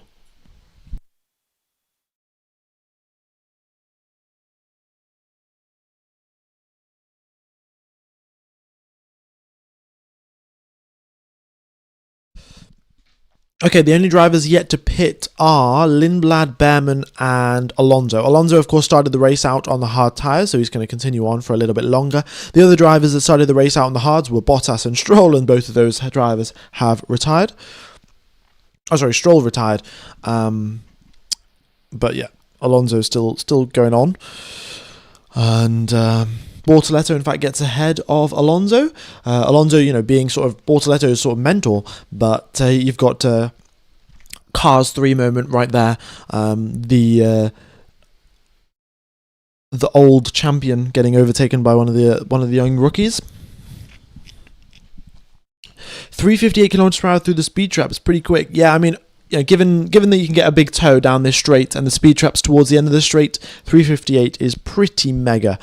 Behrman comes into the pits, and up at the front, the gap hovering around 2 seconds there. Antonelli consistently lapping faster than both Russell and Hamilton on this stint right now, but he has got slightly fresher tyres to go with him. Interesting to see fresh tyres on Lewis is just a tad quicker in Sector 2 than Russell, who was the fastest by the mile. Yeah, it is. The Mercedes are just really good in the middle sector. I'm not sure exactly what they're doing, but through the medium speed and the high speed corners there, they can just pull out a big gap. Okay, so we've got Hülkenberg 7/10 back from Lawson, potentially looking to score some points there. Audi tend to do quite well in qualies. Their race performances has been lacking a little bit. That might be down to their engine mode. They can only run their engine in a slightly higher mode for quali and then have to tone it back down for the race. So, it might be that. There could be tyre wear problems as well. Your chassis can result in a lot more tyre wear, depending on how it's designed and created and things like that. And it's not so much an issue in quali, it is during the race. So, yeah, Hülkenberg dropping a bit further back. Oh, they've got a Colapinto getting told to swap drivers. They've already done that now. You can see Colapinto has given the position to Gasly, but it's very clear to see who's the number 1 driver at Alpine and who's the pay driver or the number 2 driver. And I would guess, fair enough. Colapinto hasn't been performing at the same level as Gasly for as long, right? Gasly is much more experienced in Formula 1 and Colapinto is the newer one, so... But is it really necessary to swap drivers around when they're in 12th and 13th position? I think not.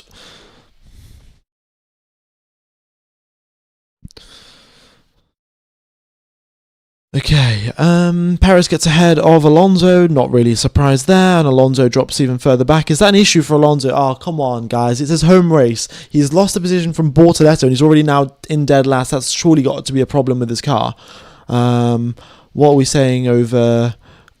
Hamilton has been told we're on Plan C. Hopefully that's not Plan C for chaos, but it's, 2 seconds back from George Russell as of right now.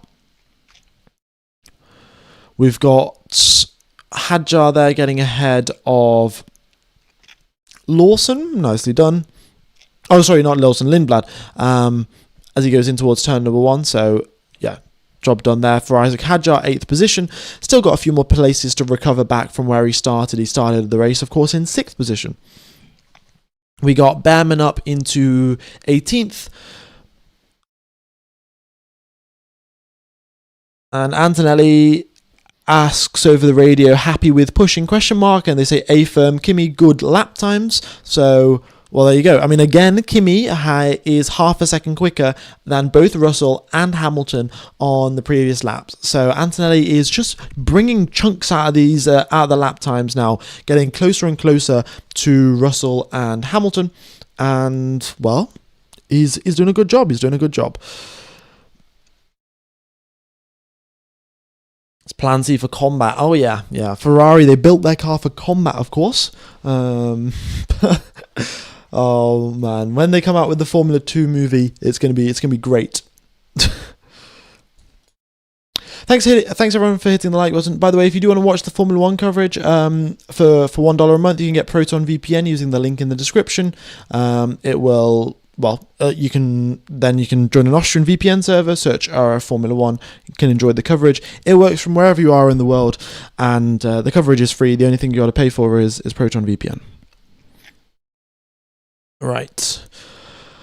Hulkenberg is there, 8 tenths back from Lawson, still trying to get past now, having a bit of a tough time.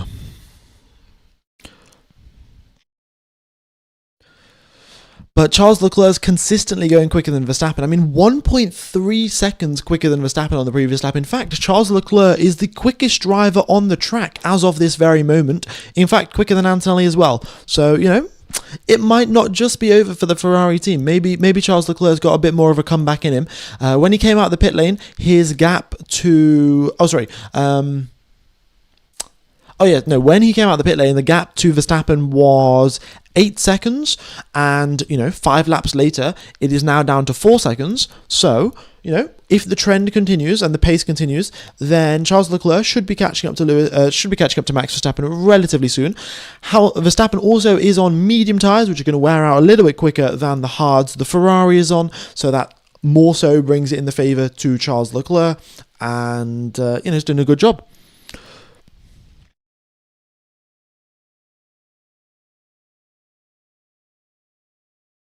Okay. Fernando Alonso into the pits and then also coming out of the pit lane as well again. So, he did his pit stop, 21 laps completed on the hard tyres, and he's come out for a second stint on the hards. We've got Lindblad in for his first pit stop. He did 22 laps on the medium tyres. Good job there, but it's that will have been a particularly brutal stint. 44 laps remain. If he comes out on hard tyres, he could try for a one-stop. That might be his only opportunity, really. Things aren't looking all too positive for the Racing Bulls team in terms of, scoring more than 8th position or 9th position.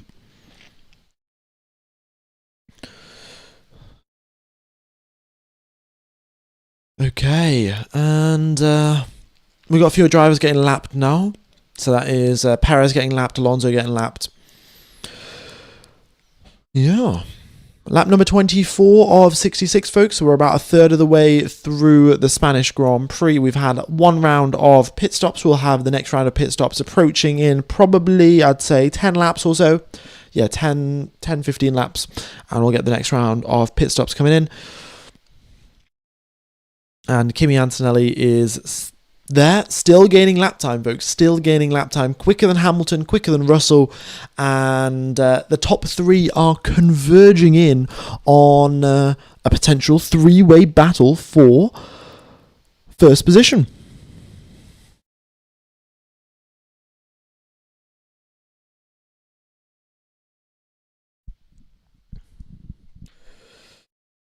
Okay, and Hulkenberg getting very, very close here, but yeah, still cannot get past Liam Lawson, doing some good defensive work there, and while that's been going on, Pierre Gasly has caught up. So, there you go.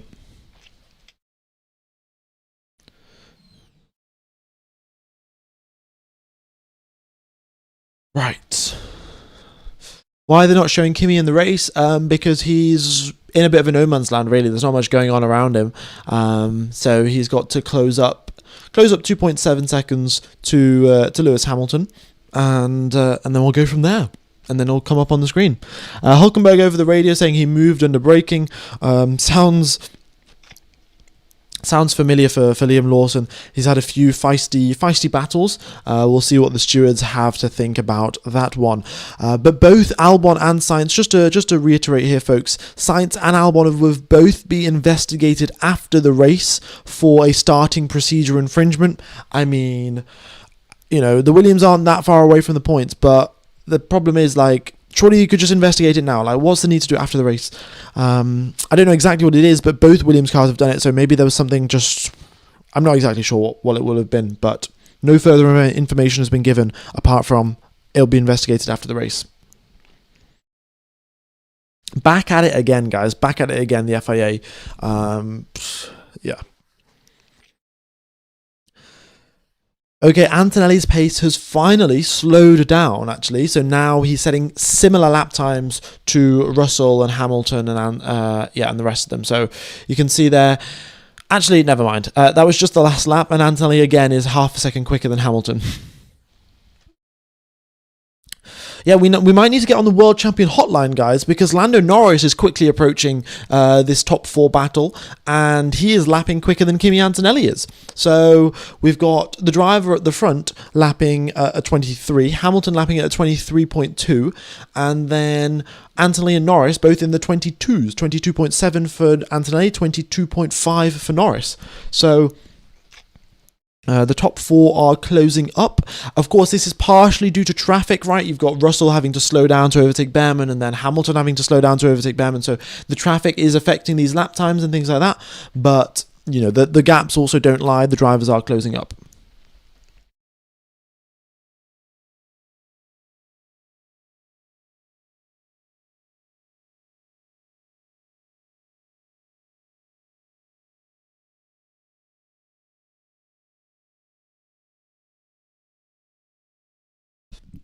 Right, Russell says the front feels a bit weak, underbalanced, so potentially Russell will ask for a 1 extra click of front wing angle when he comes into the pit lane. So just an extra bit of front wing angle will give you a bit more front grip, reducing, increasing the balance towards the front, and, reducing your front tyre wear a little bit as well. So yeah, there's a chance that when he comes into the pit lane, they'll ask for a little bit, 1 more click on the front wing, which isn't going to, they don't have to replace the front wing to increase the front wing angle. They've got a little toggle that they can modify, and he should be good to go, and it's not going to add any extra time to his pit stop. So yeah, he could request that over the radio.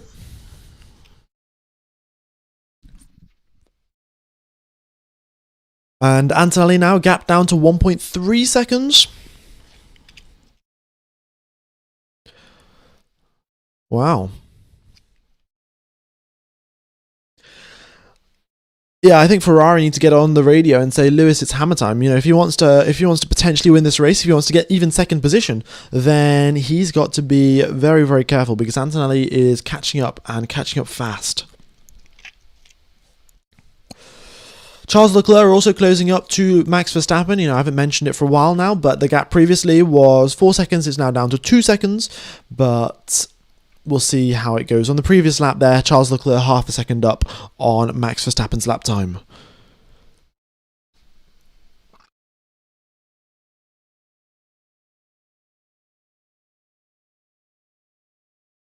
Okay.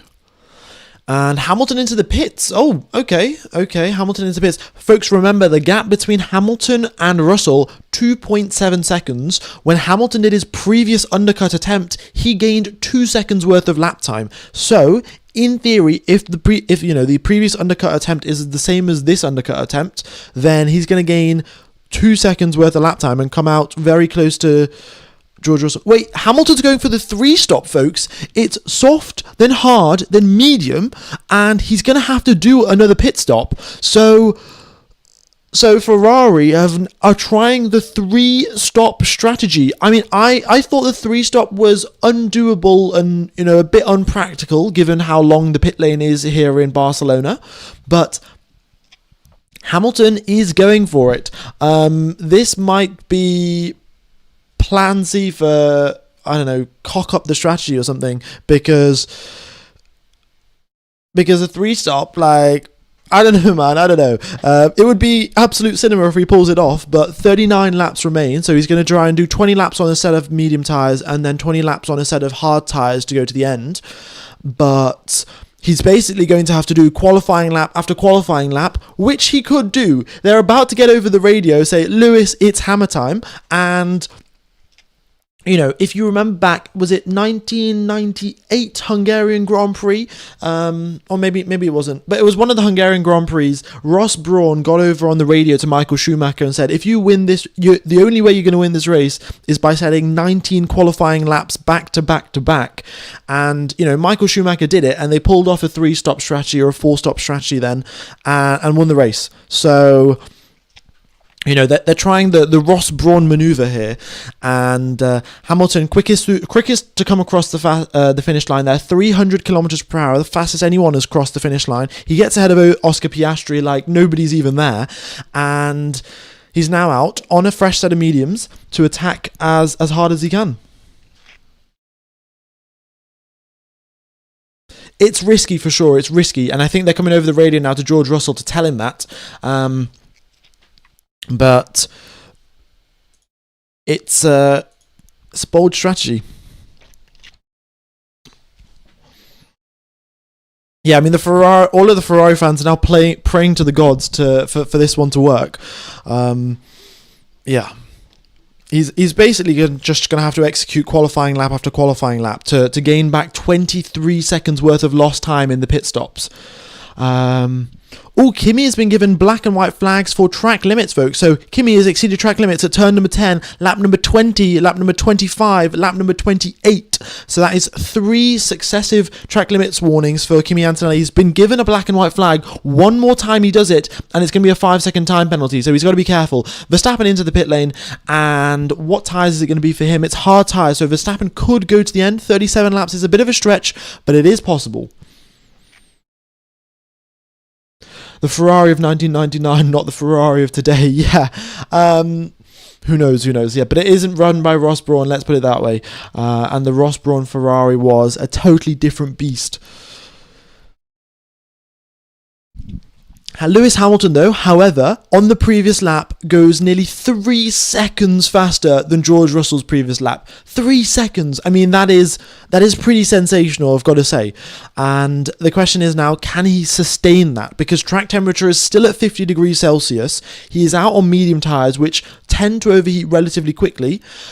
So how sustainable is this pace for Lewis Hamilton? Or is it a one quick lap, one slow lap, one quick lap, one slow lap? Maybe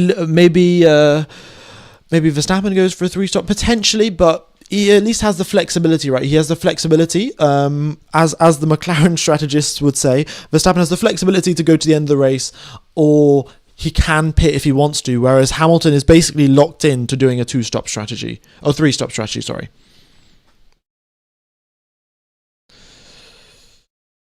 Okay, we got Hülkenberg and Albon into the pit lane. Antonelli, oh my god, up at the front. Antonelli, the gap is under 1 second. And, well, here we go, folks. Brosadie's battle is right here. And let's go do some more racing. Let's hope they don't crash at turn number 4. Or maybe you will be hoping for the Mercedes drivers to crash at turn number 4. Either way, Kimi Antonelli has got target locked. He's got radar lock on George Russell now. He's been chasing him down for the previous 16 laps. And, well, here comes Antonelli. What's he going to do? Lewis Hamilton, purple in sector number 1. And it looks like that pace is going to be relatively consistent. So one quick lap, one slightly slower lap, and then another quick lap, another slightly slower lap. Here we go. All right, Carlos Sainz gets out of the way, I think, for both of the Mercedes drivers. Oh, Carlos Sainz comes into the pit lane, I think. Yeah, there you go. So now you've got the two Mercedes blasting their way down at the start-finish straight. Both of them same power unit, but Kimi Antonelli going ever so slightly quicker down that start-finish straight because of the slipstream. Half a second is the gap between the two drivers as they go up towards turns number 3 and the infamous turn number 4. They're a little bit far away to have a crash on this occasion, but let's wait and see. Charles Leclerc's going to get out of the way nice and quickly, and Lewis Hamilton at 20.7, and again he goes 2.5 seconds quicker than George Russell. This is incredible pace from Lewis Hamilton. You can see a little bit of wear on some of his tyres starting to occur, but Hamilton's been told, let me know what times I need to do, and he's been told to do a 20.9. So Hamilton's target lap time is a 1 minute 20.9. So just keep a watch out for that. Previous lap, he was 0.2 up on the target lap, and he's still going purple. Meanwhile, up in first and second position, we've got Kimi Antonelli, who is 0.7 back, and he's just sitting there in the wake there of George Russell. His tyres starting to feel the heat, his engine also starting to feel the heat as well, but he'll be doing his absolute best to, stick with George as they come out of the final few corners. And Antonelli is really, really close now. And, well, here comes the overtake mode. Here comes the DRS. Antonelli is gaining. What's Russell going to do? Does he look to the inside? Russell, Oh, he moves just before he gets onto the brakes. Inside line for George Russell, Antonelli, and Anthony brakes early, and he's now going to try round the outside of turn number 3. Can he pull it off? He tries to go around the outside, but absolutely not happening there.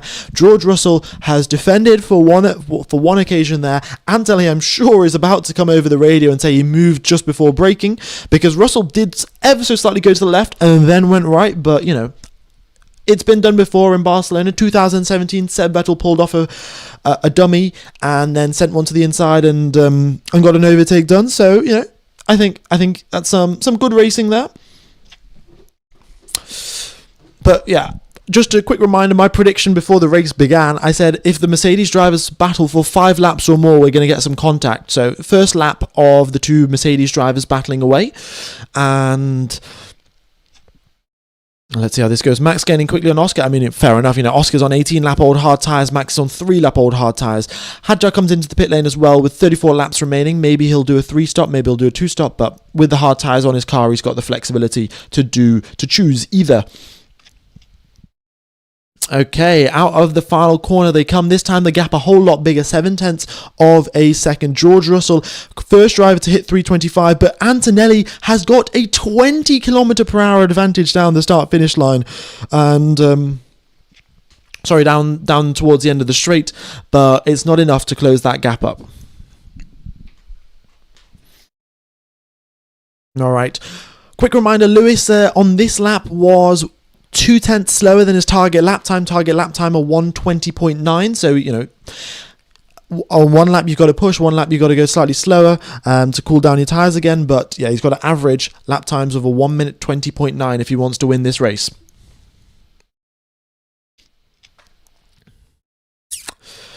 We're on lap number 34 of 66, so halfway through this race here, and Antonelli, his tyres are starting to feel the heat, and well,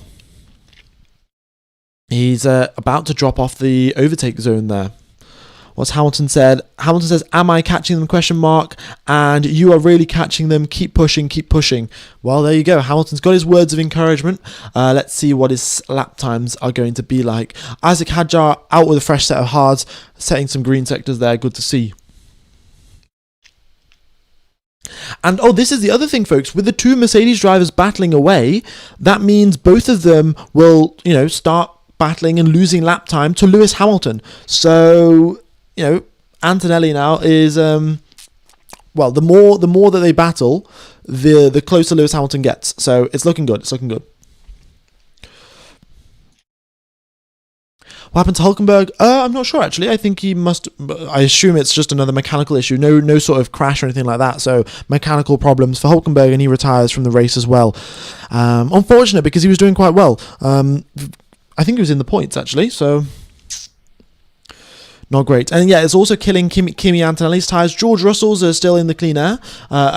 Yeah, Antonelli... they're telling Antonelli, let's not slow each other down racing. We need to keep that gap not to Norris nice and healthy, currently at 4.3 seconds. So, yeah, Mercedes are, of course, very aware of the fact that they've got to be careful here about what they do in terms of the pit stops and not getting undercut by Lewis Hamilton and not letting Lando Norris catch up. So, you've got to be careful.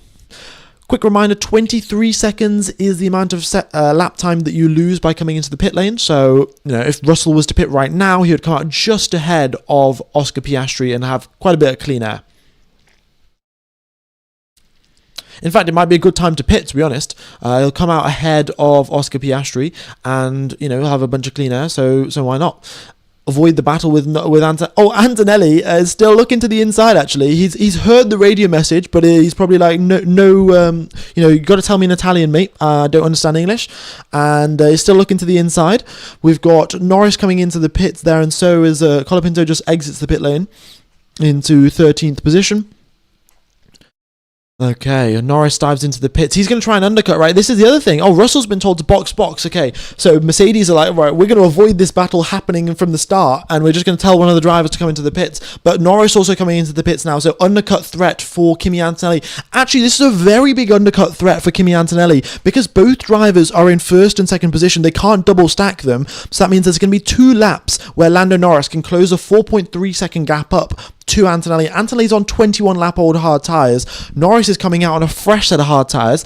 Hamilton gained 2 seconds via a 1 lap undercut. Norris is going to get a 2 lap undercut and could potentially undercut Kimi Antonelli. So yeah, Antonelli's previous, his stint on the hard tyres has been pretty good, but now he's really going to have to push to make sure that Norris can't undercut him. George Russell, he pulls into the pit lane. Antonelli now given a bit of clean air, but he's now going to come under a lot of pressure. Ooh, this is getting very, very exciting. So Russell pits. He's going to come out in a nice bit of clean air. I'm guessing ahead of Piastri. And, there's nothing to worry about there in terms of staying ahead of Norris because, the margin is more than comfortable. However, for Antonelli, the margin is going to be a lot worse. And Hamilton will take the net lead of the race as soon as Antonelli pits, which I suspect will be on the next lap. Okay. 3.2 second stop there for Piastri. Okay, so Piastri also drops back, actually. And, we've got Russell there. What plan are they talking? Gabriel Bortoletto has got all of the plans. Plan 5, 6, 7, all of them. Okay. Got a few blue flags coming in for Isaac Hadjar and also for the race. Antonelli's got a bit of clean air. No blue flags as of yet. Can't Leclerc help Hamilton? Not really. No, Leclerc's in not really a position to be blocking anyone or anything like that. All right, Antonelli has been told to box as well, I think. Well, he's been told, and there he is. He comes into the pit lane. So here it's going to be close now. Lando Norris has been, green in the first sector, green in the second sector, and well, let's see, how close is he going to get to Antonelli? Antonelli has a quick pit stop there, 2.8 seconds, and is already exiting the pit lane. And here comes Lando Norris down the start-finish straight. Russell drives by like there's Antonelli is standing still, because he pretty much is, but Lando Norris is getting dangerously close as they go in towards turn number 1, and can he pull it around the outside? Well, his tyres are warmed up, and Antonelli's absolutely are not. Lando Norris with the fastest lap of the race, the defending world champion, will he be able to overtake the current championship leader as they go through in towards turn number 4? Antonelli's just got the benefit of the traffic ahead of him. Ollie Behrman giving Antonelli just enough of a tow to neutralise Norris as a threat. And we've got Hamilton up in P1, Leclerc P2, Russell P3, Antonelli in 4th, and Norris right on his tail. Got a few pit stops to come through, of course. Hamilton yet to pit, and same thing for Russell. Okay, quick reminder, folks. Ferrari might have just pulled this off, folks. I've got to say, okay, so Hamilton will pit in approximately, I would say, 8 laps or 5 to 8 laps or so. Hamilton will be pitting. When he comes into the pits, he will come out. It's going to be 6 seconds behind George Russell if the gaps stay what they are as they are right now, and he'll have a fresh set of tyres. George Russell will have used tyres, and Hamilton will just breeze past him if the gaps stay what they are. However, of course, Russell now on the fresher tyres will be doing his absolute best to reduce that gap. So someone asked a few moments ago, can Leclerc help out the strategy? He can. If Leclerc now blocks George Russell, then he's helping out Lewis Hamilton massively. However, he's just been told over the radio to box. So Ferrari aren't using Charles Leclerc as a moving chicane, but if they did, if Leclerc drove super slowly and held up both Russell and Antonelli, Hamilton would be gaining. Yeah, Hamilton's 3-stop strategy would actually work.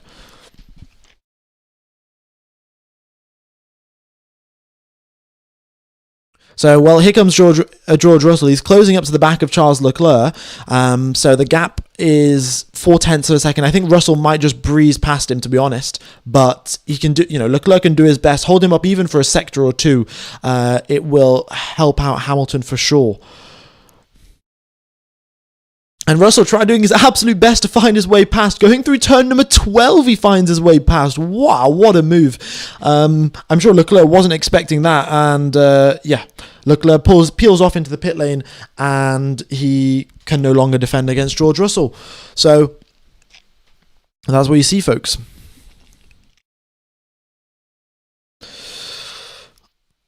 And Leclerc comes out. He'll come out behind Max, I suspect. Yeah, he should come out ahead of Piastri, though. The margin is pretty comfortable there for Piastri. 2.5 second stop for Charles Leclerc. And yeah, he's all right there.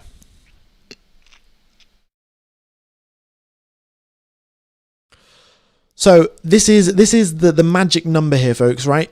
15.6 seconds is the gap right now between Hamilton and Russell. When he comes into the pits, he's going to lose 23 seconds worth of race time, and that's going to drop him behind Norris. But then he'll have fresh tyres to overtake Norris. Oh, yellow flag, what's this? Alonso's stopped just going in towards turn number 9. Yellow flag, and this could be a pretty good pit stop opportunity here for Lewis Hamilton. Wait, if Hamilton pits, he'll come out ahead of George Russell if there's a safety car. There's a yellow flag right now. VSC has been deployed, but Hamilton's just driven past the safety car, the pit lane entry. He's just driven past the pit lane entry, and we've got a retirement in the form of Fernando Alonso. There's a double yellow flag. VSC's deployed. So, wait. Just to confirm, the drivers lose 12.5 seconds of race time. Wait, Alonso's crashed, has he? I thought it was an engine problem. He was going up towards turn number 9, and we've got some drivers coming out here. We've got the Red Bull pit crew. Max Verstappen dives into the pit lane there, so that's a free pit stop for him with 26 laps remaining. And they've started showing adverts here on SRF, but let's have a look at the numbers. Who's saying what on the radio? Who's coming into the pit lane? We've got double yellow for VSC. Alonso retires at his home Grand Prix, which is very, very sad to see. Carlos Sainz, however, is in 12th position. There's potentially some points on the cards for him at his home race, and okay, if VSC remains repeat. That's what they say to Hamilton. I'm not sure exactly what that means. Verstappen comes out just ahead of Leclerc, even with a fresh set of tyres. He's got a fresh set of mediums to go to the end of the race. Folks, got 40,000 people tuning into live stream. Thanks everyone for tuning. If you could hit the like button, it would be much, much appreciated. Would hugely help out the channel. And if you haven't subscribed, be sure to do that. Hopefully we can hit 244k. I'm doing my best to explain the strategy here. Ferrari mechanics running out into the pit lane, and box has been told to Lewis Hamilton. You can see there, so box, and Ferrari mechanics running out, and it's going to be a free pit stop for Lewis Hamilton under the VSC, and the timing could not have been better for Lewis, as well, he comes into the pit lane, he changes his tyres, he puts on a set of hard tyres, it's a quick stop, nice little burnout to leave the pit box. 2.8 seconds is the gap, and 2.8 seconds is the pit stop window, and here he is accelerating out onto the start-finish straight, and he's ahead of George Russell, folks. He is ahead of George Russell. Well, Ferrari strategy has worked. The 3 pit stop strategy has worked out fantastically for Ferrari. And it's Hamilton in P1, Russell P2, Antonelli P3, Norris 4th, Verstappen 5th. And the track is clear, and we are racing, ladies and gentlemen. Let's go. We're back. All right, 25 laps remain. It is an all-out attack. It's a sprint race to the finish. And, well, let the best man win, folks. Let the best man win.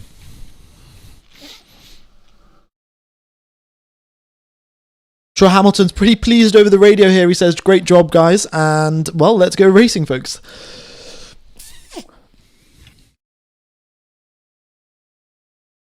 Lap number 42 of 66, 25 laps remain of this race. Hamilton purple in the middle sector. And we've got Russell versus Antonelli and Norris. They're what? I mean, look, the gap isn't that big. They can definitely chase him down, and I think they're going to try and do that. So who's going to win this race, folks? Who do you think is it going to be? Lewis Hamilton, George Russell, Kimi Antonelli, or Lando Norris? How old are Russell's tyres? Russell's tyres are 6 laps old. Hamilton's tyres are 1 lap old. Antonelli's are 5 laps old, and Norris's are 7. So all relatively fresh. Of course, 2 laps there were done behind the safety car, so not a huge amount of tyre wear done on those laps. Max Verstappen does set a fast lap of the race, a 1 minute 20.2. 2 there. He's on a set of medium tyres, so that definitely is going to work out for him. Hamilton does get ahead of Sergio Perez in the form of traffic, right? And it's also a clean track ahead of them. There's just Hadjar, who's about, 1 full sector ahead of them in terms of distance. So no traffic as well to get in the way. It's just an all-out race. And this is what we're here for, folks. Okay. Yeah.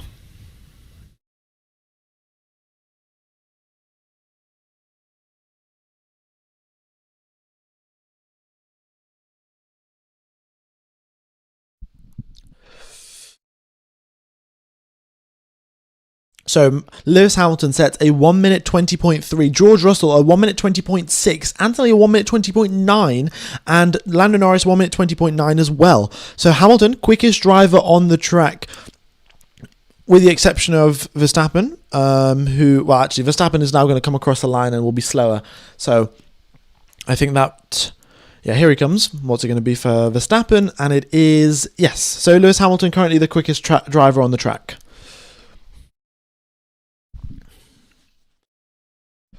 Okie dokes.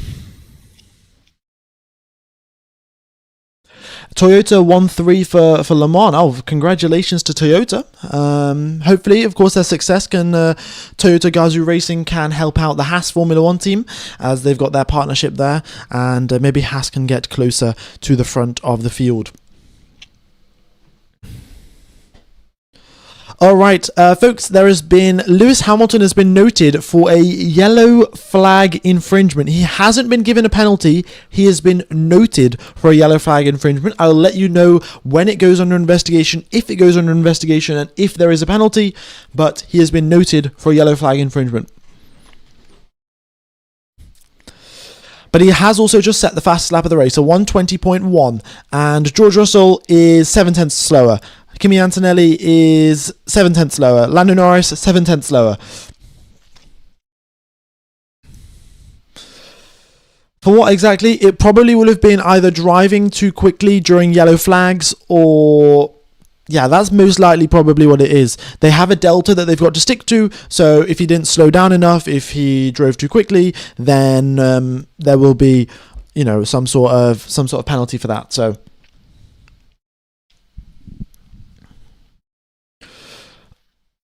but we shall wait and see. 22 laps remain. We are 2/3 of the way through the Barcelona Grand Prix, and the gap up at the front, 4.4 seconds, and getting bigger. Fernando Alonso had a battery issue, did he? Oh, okay. All right, Alonso had a battery issue. Fair enough. Oh, Alex Albon is unretired from the race. Good to see. I guess Williams want to do a bit more testing on their car, so Alex Albon has unretired. Fantastic. Franco Colapinto has also been noted for a yellow flag infringement, folks. So just to note that. Hamilton was noted for the same thing. Franco Colapinto has also been noted for the same thing. Williams FP4 session. Yeah, they might as well do a bit more testing while you can. He's currently 3 laps down on Sergio Perez, 10 laps down on the leaders, but he is out on the circuit and completing a few laps there.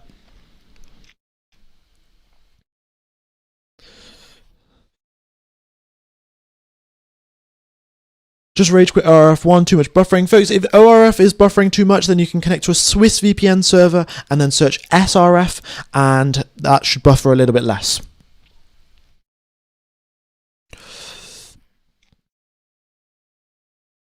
They've released an update saying, update incident involving car number 44 noted yellow flag infringement. They've just given an update. They've not given any update, but just written the word update.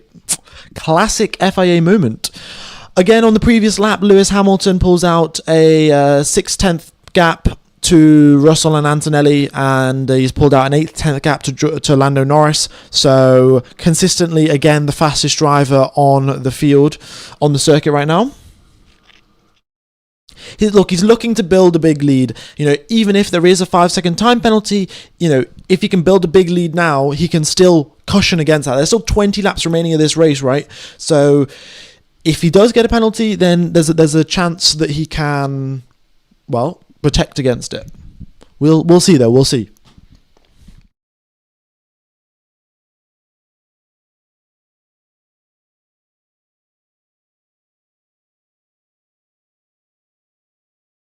Okay. Antonelli 1.4 seconds back from Russell. I mean, this is the thing, right? Antonelli, because he's now behind George Russell for quite a few laps at that 1 to 2 second window, it's going to be hurting his tyres quite significantly, actually, and he's not going to be able to battle against Lewis if he can even catch up, right?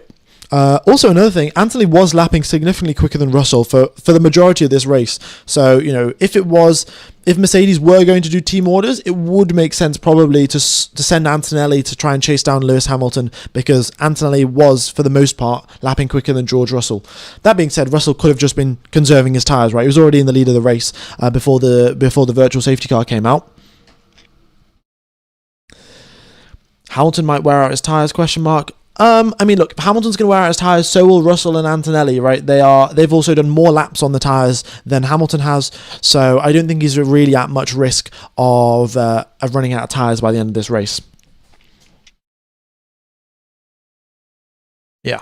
Also, a quick reminder, Antonelli is on a black and white flag for exceeding track limits. So if Antonelli was also to exceed track limits on one more occasion, he'll get a 5-second time penalty for that one. So he's also got to be extremely careful with that and to make sure that, well, you know, he doesn't exceed track limits. Otherwise, you know, more problems come his way.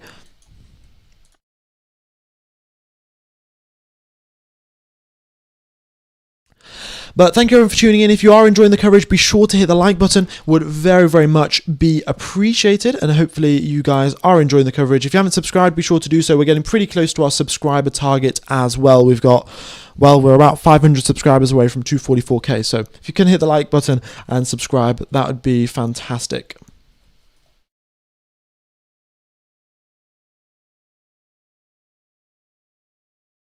Okay, folks. Hamilton's thing, no further investigation, folks. It has just come out. No further investigation for Lewis Hamilton. So he has been cleared of any sort of penalty, any sort of wrongdoing, nothing like that. So no penalty given to Lewis Hamilton. And he's currently 7 seconds up in the lead of this race.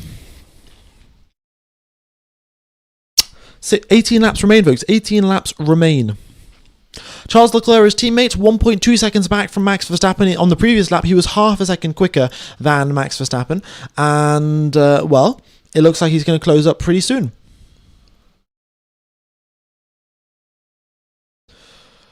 All right, Alex Albon moves up into 18th position after unlapping himself against Fernando Alonso. But he's still 8 laps down on Sergio Perez. Albon's 10 laps down because...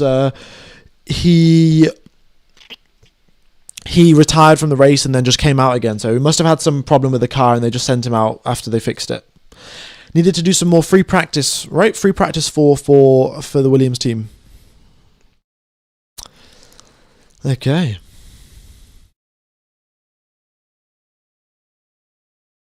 Lando Norris has been told that his pace is better than the cars ahead on the whole stint. And... yeah, but the problem is he just can't get close enough to overtake. He's 1.6 seconds back. And as I said earlier with Antonelli, you know, you're in that 1 to 2 second gap. You start losing performance due to the dirty air, but you don't get the advantage of the slipstream. And that is what causes you to lose significant amounts of lap time and, well, get stuck in this 2 second gap, 1 to 2 second gap. Norris can overtake, right? But and for Norris, it's even worse because he's got the dirty air of Russell and Antonelli, which obviously compromises his car even further.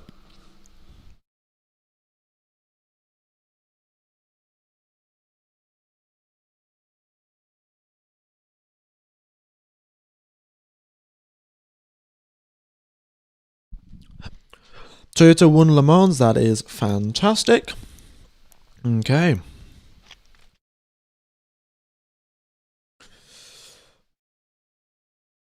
So, yeah, we're on lap number 50 of 66, and Lewis is currently leading this race. Further down the field, we've got a bit of battling between Bortoleto and Behrman, so that is good to see there. But yeah, they're both out the points, so not too much meaning behind that one. How did Lewis build that lead? He just lapped at a pretty good pace, really. Yeah, lapped at a pretty good pace. Consistently still lapping quicker. I mean, look at that. Previous lap, Antonelli, Russell, Anthony and Russell are both in the 121s. Lewis Hamilton in the 120s. That is 1 full second faster than the Mercedes cars. So, folks, I would like to remind you guys that that Ferrari brought 8 upgrades this weekend. 8. And, well, they seem to have worked pretty well. And we're at round number 7 of the Formula 1 season. There are still quite a lot of races left to go. Lewis Hamilton is approximately 50 to 60 points behind Kimi Antonelli in the World Championship. And we've seen much bigger gaps getting closed up in much shorter periods of time. So what I am potentially telling you here is that the World Championship charge for Ferrari is potentially on. Now, in 2 weeks' time, we'll be racing in Austria, and in 2 weeks' time, it will be a totally different circuit, right? We're going to have super long straights, very big braking zones, not a lot of high-speed corners. So if Ferrari are good in Barcelona and they are good in Austria, that means that their upgrades have worked spectacularly. And then the World Championship has been blown wide open, and you have the option of potentially Lewis winning it. You have the option of potentially Russell. You have also the option of Leclerc if he can, keep himself on the road and not have too many problems. So Mercedes will also have the option to upgrade their engines, so will Ferrari. Both of them get ADUO because Red Bull is the best internal combustion engine. So it will be an out-and-out development war between Mercedes and Ferrari till the end of the season.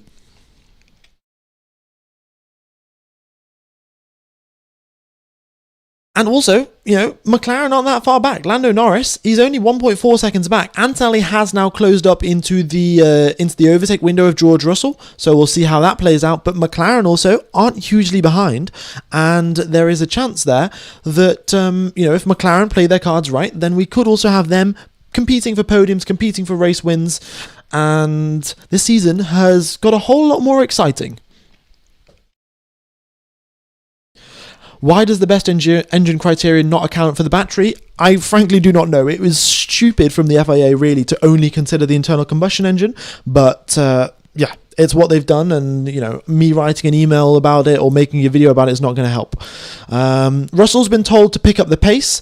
And, well, he's definitely got to do that because Antonelli is now very much within the safety car is very much within the DRS window, and he's getting an extra 18 kilometers per hour of top speed as he goes down the straight due to slipstream and overtake. 18 kilometers per hour extra speed down the straight, and Russell is going to start feeling the heat.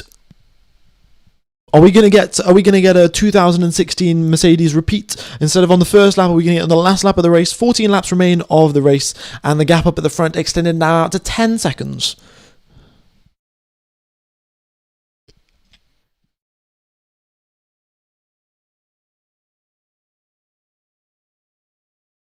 All right. Ooh, Norris has said, Mercedes have come over the radio. McLaren have come over the radio and said, and Lando, it's quite clear that Antonelli has been off the track more than 3 occasions. We have reported it to the FIA and he should be getting a 5-second time penalty. So McLaren there, Antonelli, by the way, was already on a black and white flag, so he's exceeded track limits 3 times already. He just has to do it one more time. So they've basically got a McLaren engineer watching Kimi Antonelli's on board, being like, has he exceeded track limits at this corner? Has he exceeded track limits at this corner? And as soon as he does, they're like, FIA, please listen to me, give Antonelli a penalty because we want 3rd position. So, look, you got to do what you got to do to get the podium, right? If they're stitching, then they're stitching. But you just know that Mercedes would do the exact same thing right back to them, and it's how Formula 1 works, isn't it?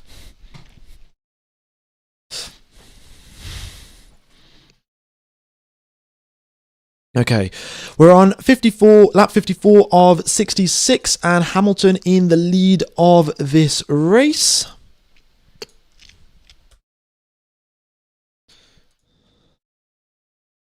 Ocon has been locked twice, so is Perez actually. Oh, not ideal already, not ideal to say the least.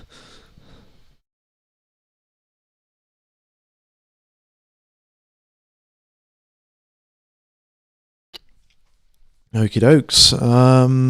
Yeah, we'll see though. We'll see what, because we haven't had anything come out just yet from race control about Anthony's penalty situation. We had the black and white flag like loads of laps ago. It was lap 28 the last time Kimi Antonelli got noted for exceeding track limits.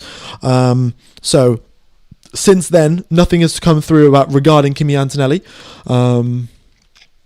So take of that what you will.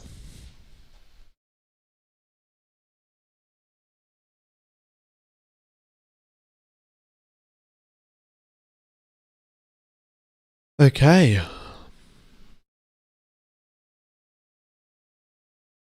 What happened to Albon 10 laps down? He's 10 laps down because he retired from the race and then unretired himself because he felt like it. Pretty standard stuff, really.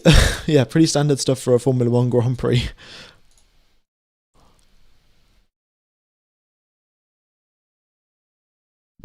Track temperature still up at 50 degrees Celsius, folks. 50 degrees Celsius. Alrighty. Yeah, everyone actually. There's no one within a 1 second window of anyone. Everyone all has been spread out. So there you go. Oh, Charles Leclerc has just lapped Pierre Gasly, who's in... Yeah, wow. Charles Leclerc in 6th position has just lapped Pierre Gasly, who's in 9th position. That is how big the discrepancy is between the top 4 teams and the rest of them. So huge discrepancy in terms of pace. And it's quite mental, to be fair. Bortoleto dives into the pit lane for another pit stop. He's done 2 stints on hard tyres, and I suspect he's going to come out on softs for the final 11 laps of the race. Yeah.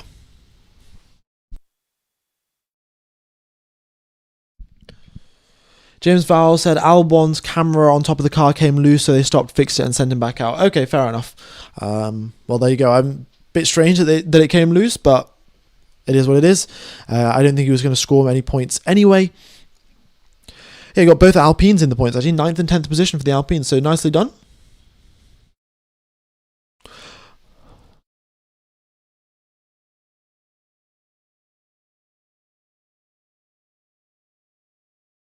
Okay.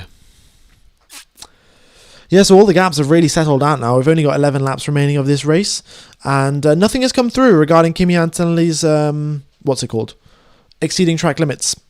McLaren was snitching about it, and they were saying, he's done it at least 5 times, so he needs to get a 5-second time penalty. But Albon has been noted for exceeding track limits. So typically, what they do is, once they note someone has done exceeded track limits, they come through in quick succession. So Albon's been noted. We'll see if any more come through. Yeah, Hamilton really is flying. I think more so Russell is having a bit of a tough time here. Antonelli is consistently right. Antonelli, despite the dirty air, despite his tyres being super hot and overheating behind George Russell, is still managing to hold that 1.1 second gap, which sort of indicates that Antonelli's got more pace than Russell, but yeah, he just hasn't got the ability to overtake him. And Mercedes most certainly are not going to switch around their drivers. They are not touching team orders this early on in the season. So we'll see. And the last Grand Prix Lewis Hamilton won was 2024 Belgian Grand Prix, a long time ago. Kimi hasn't got a penalty just yet, so we will. I'll keep you updated, keep you posted. Yeah, Kimi honestly is definitely going to be very frustrated just sitting behind George Russell. And Colapinto will be investigated after the race for the yellow flag infringement. So it looks like race control have finally woken up and started doing stuff. Carlos Sainz comes into the pit lane, and that seems like it's probably be some soft tyres to go to the end of the race. Unfortunately, that means that he is most certainly not getting any points this weekend at his home Grand Prix, and in fact is going to come pretty close to finishing towards the bottom of the grid.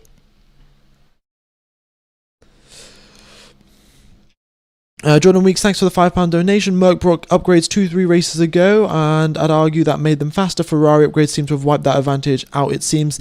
Yeah, that's correct. So, it always will be a bit of a cat and mouse thing, especially at the start of the regulations where your upgrades have such a significant impact, and Ferrari have essentially leapfrogged Mercedes and have done pretty well. So it's now a development war, right? They're now on equal footing. So who can develop the car the best? Who can make sure every single upgrade has got the maximum possible impact? And which driver can perform as consistently as possible? Of course, Antonelli has got a bit of a lead, but it's a long season, right? There's still 15 races left to go of the season. So there's a long, long time, and a lot of things can change, as we so very much know from last year.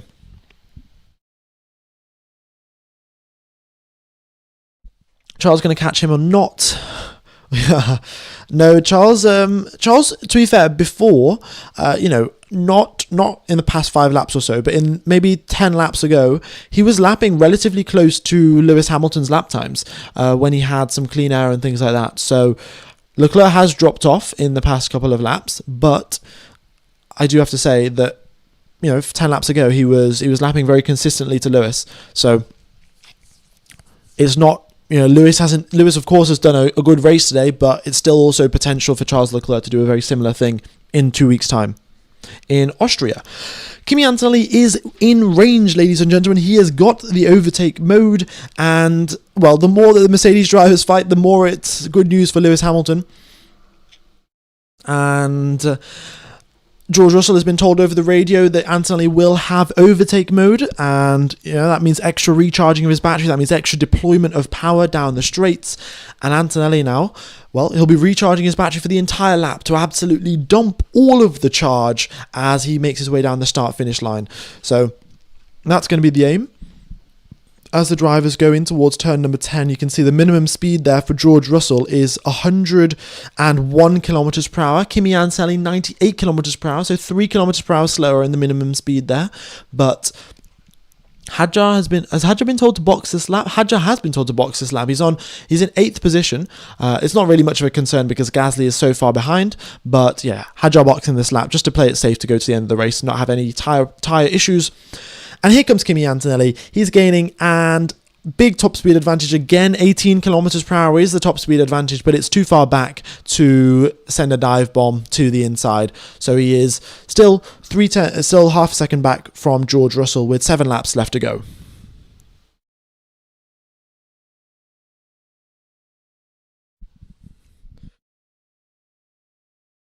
Okie dokes. Here we go then.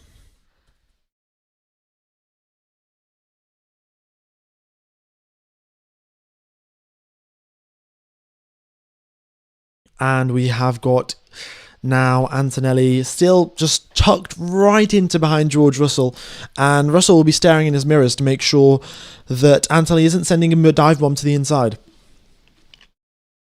He's got to be careful. They've got to be careful. I mean, look at this. With the exception of Russell and Hamilton switching, the top 5 remain exactly as they were from the start of the race.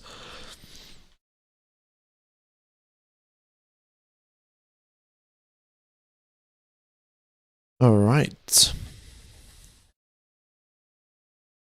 15 seconds is the gap. I mean, Hamilton could almost do an extra pit stop. Hamilton could, if it goes on for any longer, Hamilton could pull off a 4 pit stop strategy and come into the pits one more time and still beat both Mercedes drivers. Yeah. All right, here comes Antonelli then. He's got a very, very good run, and he looks to the inside, and he goes for it against George Russell. Can it work? It gets very, very close, and Antonelli stays ahead of George Russell through turn number 3. Russell's going to try around the outside. They get very, very close in towards turn number 4, and they both pull over to the left. They do not recreate 2016. It got so close, though, and Russell has a little snap on the exit of turn number 4, and he's cemented himself into 3rd position. Antonelli gets 2nd place. That was, I mean, if you guys were watching that on the replay, they were both pulling over to the left as if they were going to go onto the grass. But yeah, that was not. They were not going to repeat that one. Hadjar goes purple in sector number 1, and look at that gap. Antonelli's already 8/10 ahead. So this is the only opportunity that Russell's got to fight back. Otherwise, Antonelli will just drive off away, and Russell's not got an opportunity to get 2nd place again. So, in fact, he's already lost overtake. Russell has lost overtake. 1.3 seconds is the gap, and he gets overtaken by Kimi Antonelli. So, still nothing about the track limits has come through regarding Kimi Antonelli. So, McLaren claimed over the radio that they've seen Antonelli exceed track limits, but nothing as of yet has come through on race control. There are still 5 laps remaining.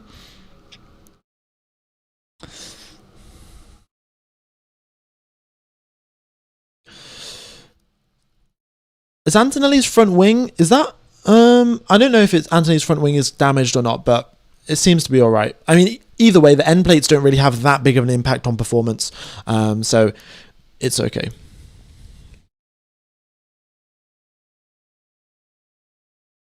And yeah, that gap is up to 1.6 seconds, so there's no going back there for George Russell. Oh, wait, what? Antonelli's going slowly. Antonelli's had an engine problem with 5 laps left to go. Antonelli is out of this race. His car is going so slowly. He's going at 80 kilometers per hour. Everyone else is going at 200. He pulls over to the side of the road.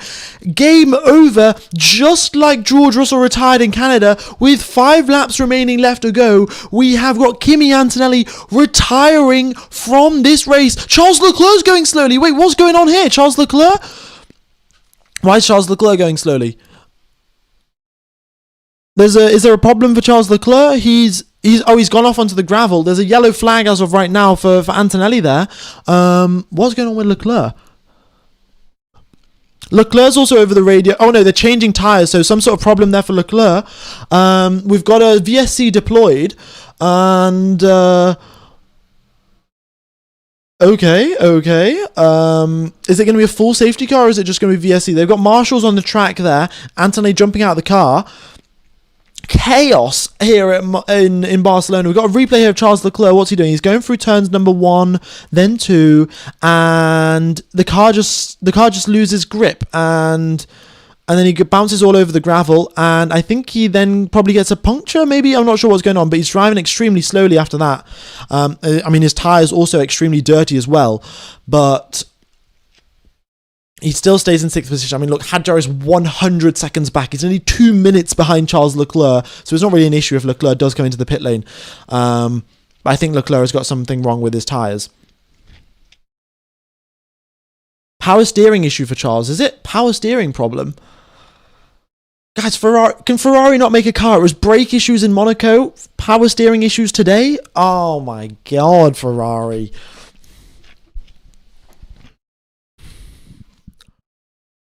Hamilton has been told to stay out, which is fair enough. Like, you don't want to mess that one up. And Charles Leclerc retires from the race. They're not changing his tyres. That is him out. Power steering gone. And surely with 2 laps left to go, you could have just, firmed it and just driven really slowly. And, the VSC's out anyway.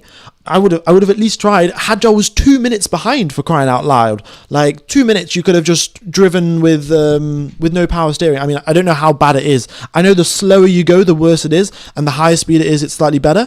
But yeah, they retire the car there for Charles Leclerc, and he's out. Antonelli out. We've got 2 retirements on lap number 61 of 66. Well, and then 2 more laps have gone with the VSC deployed.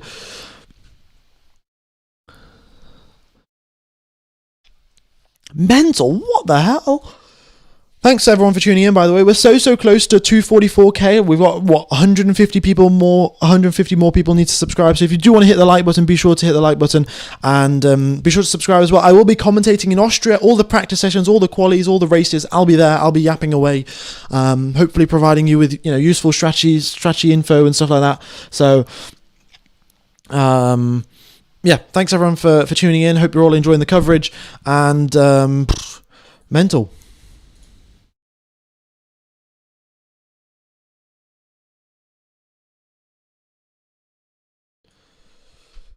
Yeah, let's bring up the championship standings here, folks. Let me just pop that up on the screen for you. So these are the current championship standings. If the race finishes in the positions that they are right now, we've got Kimi Antonelli with 156 points, Hamilton with 25 gained, Russell with 18 gained, Leclerc with, well, no points gained. And yeah, there you go. So that's what it'll look like. So, you know, Hamilton basically taking 25 points out of Kimi Antonelli if it stays like this. VSC is still out, folks. Still VSC is out. Yeah.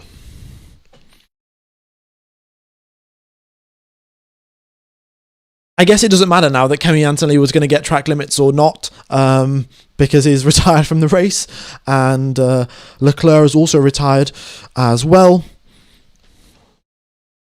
And, well, we're just lapping behind the safety car, folks. We are just lapping behind the safety. VSC's ending, folks. VSC's ending.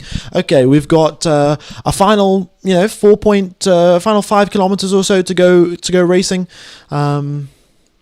So track clear, green flag. Time to get back on it. Here we go, folks.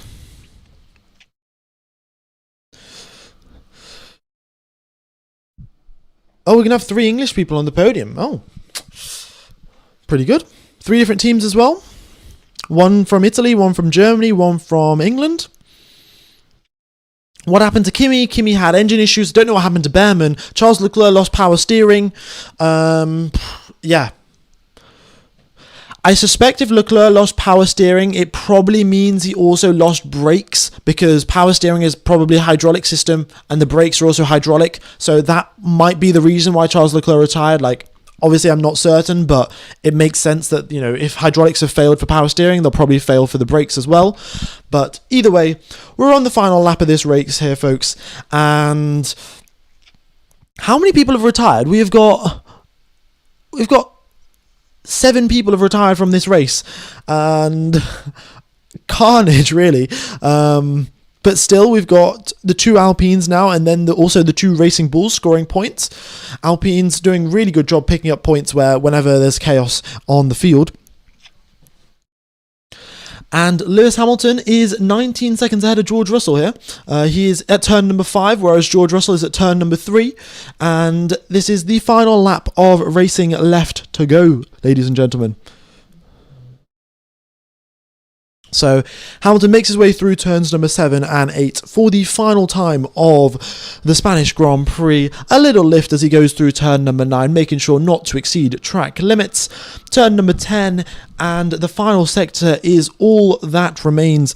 Lewis Hamilton has not won a race since 2024 in Spa. He has joined Ferrari and he's got a few podiums here and there, but it is hammer time today. Lewis Hamilton comes out of the final corner to see the checkered flag and win the Spanish Grand Prix by 20 seconds. What a drive by Lewis.